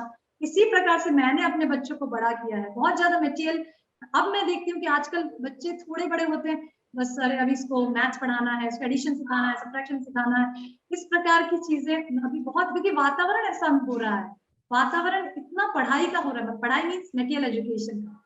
तो मेरे हिसाब से ऐसा नहीं करना चाहिए बच्चों के साथ। बच्चों को थोड़ा ग्रूम होना देना चाहिए, उनको बड़ा होना देना चाहिए। आराम से उनको 1 2 3 काउंटिंग सिखाना है, पर हंसते हंसते खेलते थोड़ा समय सिखा दिया, 15-20 मिनट सिखा दिया जब वो छोटे हैं तब। ABCD भी ऐसे खेलते खेलते सिखा दिया, ऐसा नहीं कि चल बैठ, मार रहे हैं, पीट रहे हैं, बच्चा पढ़ नहीं रहा है तो, छोटे बच्चे पढ़ नहीं रहे तो मारना है, क्योंकि वो छोटे हैं अभी, इतना उनमें अभी इतना सेंस नहीं आया कि वो पढ़ना है और ऐसा सब। जब वो बड़े होंगे, जैसे अब मेरे बच्चे जब बड़ा बड़ा हो गया और छोटा वाला भी इतना समझ 12 साल का, तो समझ गया कि हाँ मुझे पढ़ना है, तो वो अपने आप पढ़ने लगे। जबकि मैंने बचपन से उनको कभी इतना जोर नहीं दिया पढ़ने में। मुझे एकदम कभी याद नहीं है कि मैंने मैथ्स लेकर बैठी हूँ और सब्ट्रैक्शन एडिशन, जबकि मेरा बड़ा वाला तो बोलना भी थोड़ा लेट सीखा था, क्योंकि हमारे उधर कोई बच्चे नहीं थे, उसको इतना एसोसिएशन नहीं था बच्चों का, तो बोलना भी 3-4 साल में सीखा, 3-3.5 साल का बोलना सीखा। तो ठीक है, मुझे कोई ऐसा नहीं, और पढ़ाना तो बिल्कुल एडिशन सब करना, तो कभी ऐसा ज्यादा जोर नहीं दिया उनको पढ़ाई पे। हाँ कुछ समय बाद जब वो बड़ा हुआ, स्कूल भेजा था जब बड़े वाले को, तब थोड़ा बहुत वो जब वर्क लेकर आता था, वो तो मैं मुश्किल से 15-20 मिनट उसको हेल्प करती थी कराने में। पर पढ़ाई के चलते बच्चे को बहुत टॉर्चर कर रहे हैं, तो ये बन रहा है, ऐसा कभी वातावरण मैंने डेवलप नहीं किया। कि मैं ऐसा बच्चों को बड़ा करना नहीं, मुझे पता था कि बच्चे जब सही उम्र में पहुंचेंगे तो वो अपने आप पढ़ाई जितना उनको पसंद आएगा वो जरूर करेंगे। तो आज मेरा बड़ा वाला पढ़ रहा है, मुझे उसकी तरफ बिल्कुल ध्यान भी देने की जरूरत नहीं पड़ती, वो अपना रिस्पॉन्सिबिलिटी खुद लेता है। उसके एग्जाम्स आती है तो वो पढ़ाई करता है, खुद सब कुछ भार अपना रिस्पॉन्सिबिलिटी ले रहा है, मुझे उसको देखने की भी जरूरत नहीं पड़ती। पर छोटा वाला 12 साल का है, तो मैं कभी कभी उसकी पढ़ाई या होमवर्क देख लेती हूँ।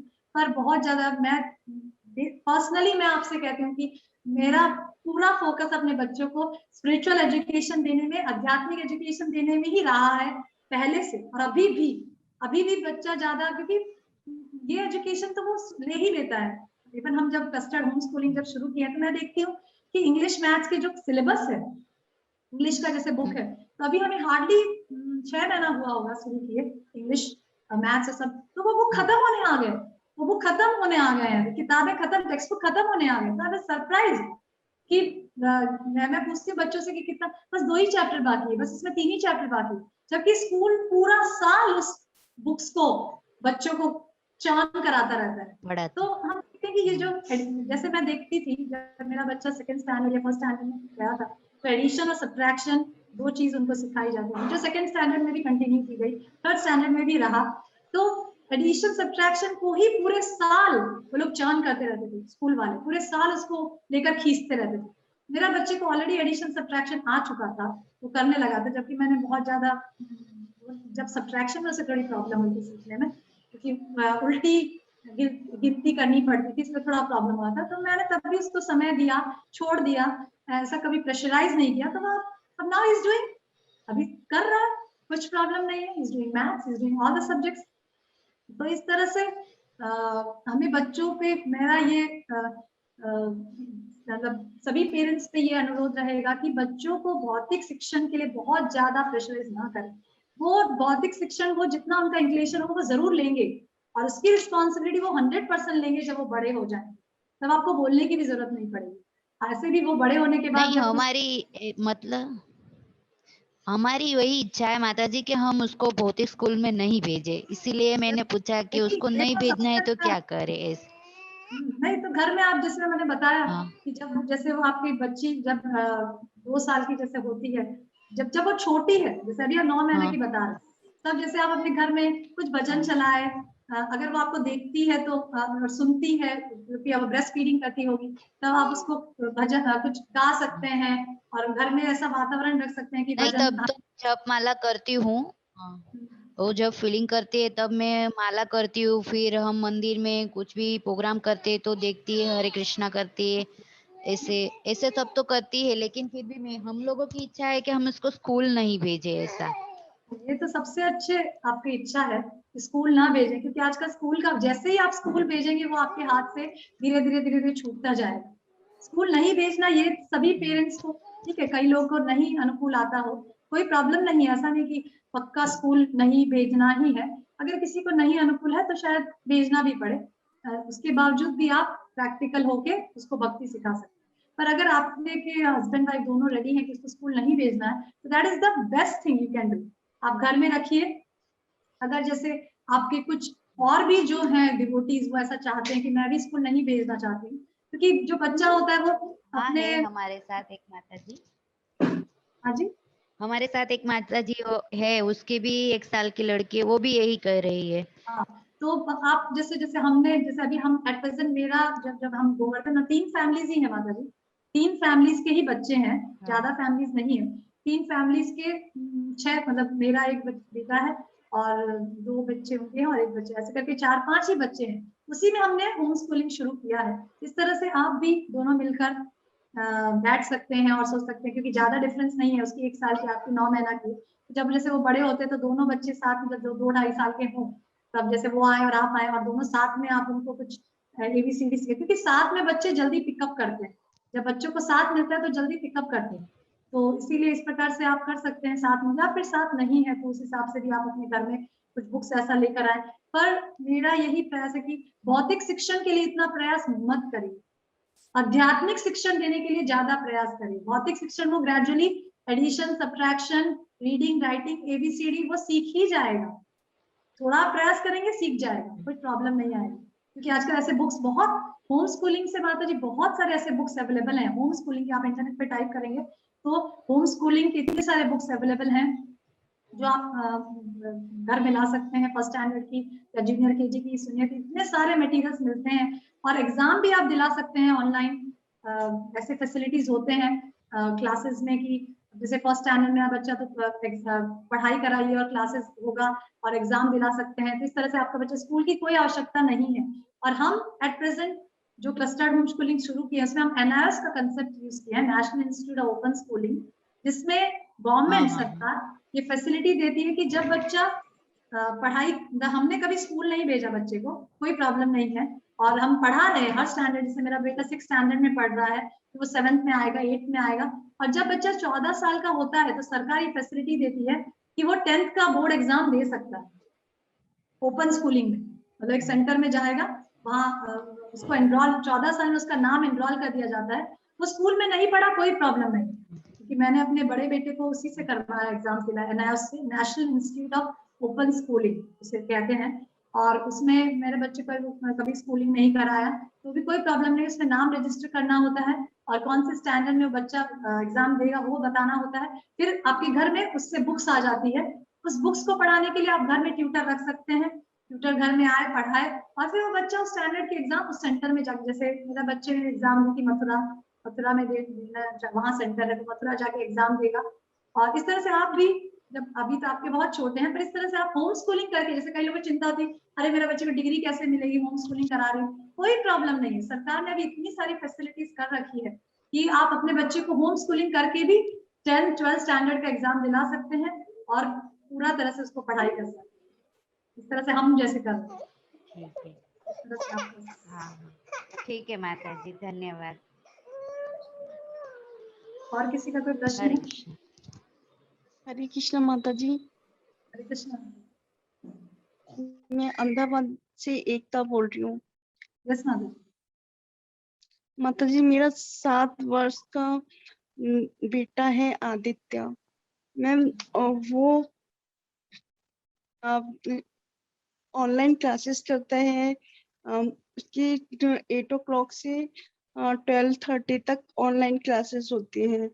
तो मैम वो कॉन्सेंट्रेट ही नहीं करता बिल्कुल भी पढ़ाई में। उसके साथ बैठना पड़ता है उसको, मतलब सामने टीचर्स उसको आंसर करती है तो उसको फोकस ही नहीं करता है, फिर हमें उसको बताना पड़ता है। और मैं वो अब मुझसे मतलब अपनी मम्मा से इतना हेट करता है ओनली स्टडी की वजह से कि मैं उसको पढ़ाती हूँ इसलिए। और मुझे ये समझ नहीं आता कि मैं क्या करूँ कि उसको मैं, जैसे सुबह सूर्य नारायण पे जल चढ़ाना होता है, ये मैं उससे बोलती हूँ कि बेटा ऐसा कर, तो मानता ही नहीं है।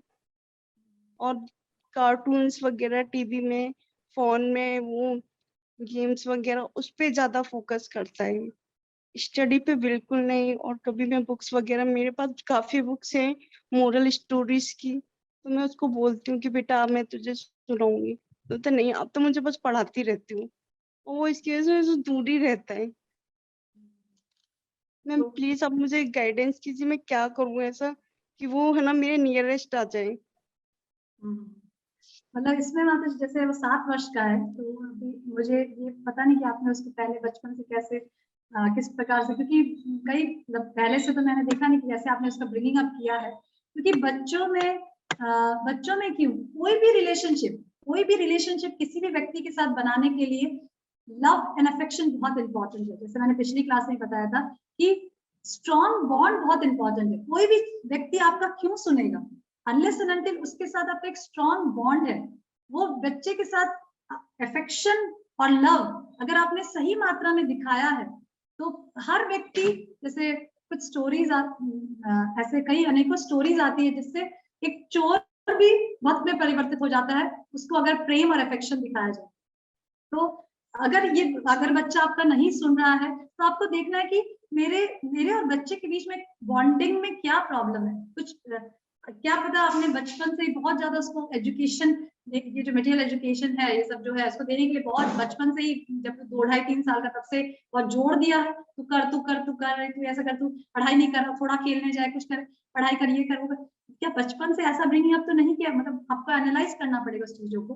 ठीक है, आपने जैसा भी ब्रिंगिंग, अभी वो इतना हेट्रेड क्यों दिखा रहा है उस चीज के लिए? क्योंकि आपने शायद उस चीज को करने के लिए उसको अननेसेसरी बहुत ज्यादा लोड डाला होगा, ऐसा कुछ किया होगा। क्योंकि बचपन से तो वो हेट्रेड नहीं होगा कि स्वाभाविक रूप से वो बच्चे में हेट्रेड है, ऐसा तो नहीं। वो हेट्रेड कहाँ से आया? क्योंकि शायद आपने उसको बहुत ज्यादा प्रेशराइज किया, आपके हस्बैंड की तरफ से भी शायद बहुत ज्यादा प्रेशराइज हुआ है। तो उसको थोड़ा फ्री छोड़िए। अगर उसका कंसंट्रेशन का प्रॉब्लम है तो कई बच्चों में कंसंट्रेशन की प्रॉब्लम होती है, ऐसा बचपन में होती है, फिर वही बच्चा बाद में ऐसे सुनने में बहुत सारे ऐसे उदाहरण है जिसमें बचपन में बच्चों को, इवन मेरे बहन का लड़का भी, वो भी बचपन में कंसंट्रेशन की बहुत प्रॉब्लम थी और अभी वो इंजीनियरिंग कर रहा है। तो कई बार बचपन में, जैसे आपका 7 साल का बहुत छोटा है माता जी, बहुत छोटा, 7 साल का बहुत छोटा है। छोटे बच्चों में जनरली कंसंट्रेशन की प्रॉब्लम होती है, तो ज्यादा उसको गैजेट्स वगैरह ज्यादा यूज करने के लिए प्रोत्साहन, आप खुद भी प्रयास करें कि आप खुद गैजेट्स यूज ना करें, ताकि बच्चे देखें कि हाँ ये माता तो गैजेट्स बहुत रेयरली यूज करती है, क्योंकि वो बहुत छोटा है, इसलिए एग्जाम्पल से ज्यादा सीखता है। और उसका कंसंट्रेशन बढ़ाने के लिए आप उसको जैसे मैंने बताया कि रेस्टलेसनेस और ये सब के लिए ज्यादा से ज्यादा स्पिरिचुअल एक्टिविटीज में लगाइए, क्योंकि स्पिरिचुअल एक्टिविटीज से बच्चे के अंदर सत्व गुण बढ़ता है। जैसे अगर डांस करना पसंद है, आपसे कीर्तन चलाइए, जोर से डांस करिए। कौन सी चीज उसको बहुत खुश करती है, कौन सी स्पिरिचुअल एक्टिविटीज खुश करती है? ऐसा बस बुक लेकर उसको दिखाने लगे स्टोरी, ऐसा अगर वो चीज को नहीं अच्छी लगती कोई बात नहीं, कोई ऐसी चीज होगी, चलो कीर्तन में डांस करेंगे, चलो कीर्तन चला दिया जोर से, आप भी जोर से डांस कर रहे हैं बच्चे के साथ, करताल बजा रहे हैं, या फिर म्यूजिक। कई बार कंसंट्रेशन कई लोग का म्यूजिक सिखाने से भी बढ़ता है।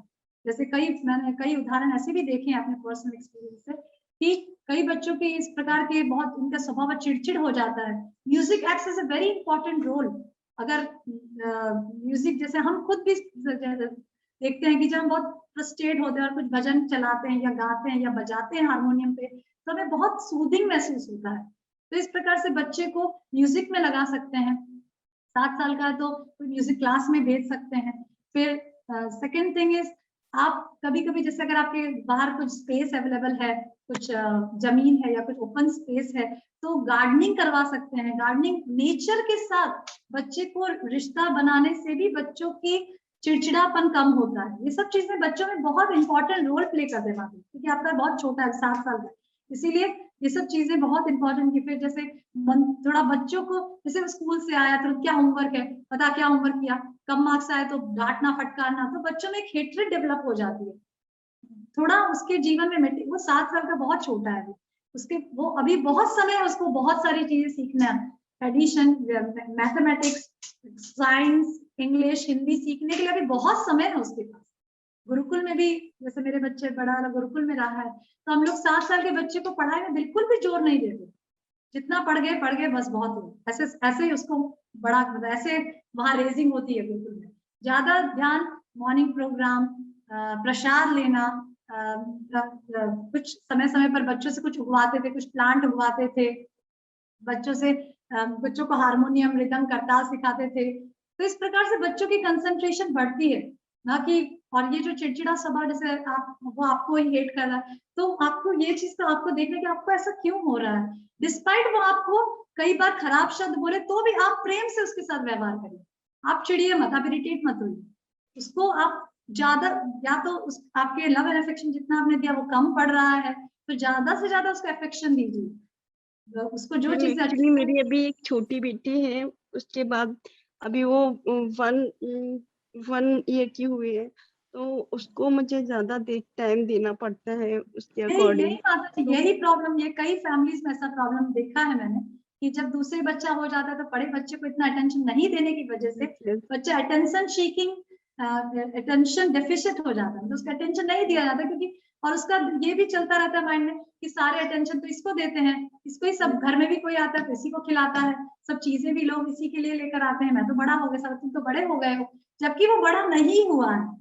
इसीलिए वो जो ये जो चिड़चिड़ापन, एक्चुअली इसकी वजह से, जैसे आपने बताया, तो ये फीलिंग उसको मत आने दीजिए। आपकी भले 1 साल की लड़की है, कि 1 साल की लड़की को तो कोई प्रॉब्लम नहीं होगा, उसको साइड में उसके इमोशंस अभी इतने डेवलप नहीं हुए हैं कि उसको बुरा लग जाए, पर ये जो बच्चा है जो बड़ा, उसके इमोशंस अभी डेवलप हो रहे हैं, तो अभी सही समय है कि उसको ज्यादा अफेक्शन, भले छोटी को थोड़ा कम, इसलिए कोई भी चीज भी आप लाते हैं तो पहले उसको दीजिए ला, क्योंकि उसके इमोशंस डेवलप हो रहे हैं, इसके तो अभी कुछ नहीं हुआ, 1 साल की तो कुछ समझ में नहीं आता क्या हुआ क्या नहीं। तो अगर कोई घर में भी कोई आता है तो उसको समझाइए कि अगर वो बहुत भेदभाव कर रहा है कि ये तो बड़ा हो गया, तो उनको समझाइए कि नहीं ऐसा नहीं, यही मेरा सबसे लाडला है, यही मेरा सबसे प्रिय है, ऐसा। क्योंकि ज्यादातर ऐसा होता है कि जब दूसरे बच्चा आता है तो बड़ा वाला अटेंशन डेफिशिएंट होने की वजह से वो ये सब चिड़चिड़ापन और क्रोध करना अपनी माँ के ऊपर, क्योंकि उसको एक इनसिक्योरिटी फीलिंग आ गई ना, क्योंकि पहले वो अकेला था और अब उसको एक इनसिक्योरिटी फीलिंग आ गई, मेरी माँ तो बस इसको देखती है, इसको नहीं करती। तो उसको time to time, maybe every day आप उसको फील कराइए कि तू ही मेरा सबसे प्रिय है, तू ही मेरा सबसे लाडला है, ऐसे करके कुछ गिफ्ट ऐसे लेकर आइए जो उसको पसंद करता हो, कुछ पेंसिल बॉक्स, इरेजर, उसको समय समय पर उसको ऑलमोस्ट एवरी डे उसको ऐसा फील कराए कि नहीं तू मेरा सबसे प्रिय है, तू, क्योंकि everybody wants love and affection. ये चीज जैसा आपने बताई वो बहुत इंपॉर्टेंट है, ऐसा होने की वजह से शायद उसमें ऐसा प्रॉब्लम आ रहा है। थैंक यू माता जी। आप प्रयास करें, फिर बताइए क्लास में कि किस प्रकार का आपका एक्सपीरियंस रहा है। ठीक है, अभी मैं क्लास क्लोज करती हूँ, बहुत समय हो गया है, 5 से भी ज्यादा। नेक्स्ट क्लास में हम फिर से सैटरडे को मिलेंगे। हरे कृष्ण, थैंक यू।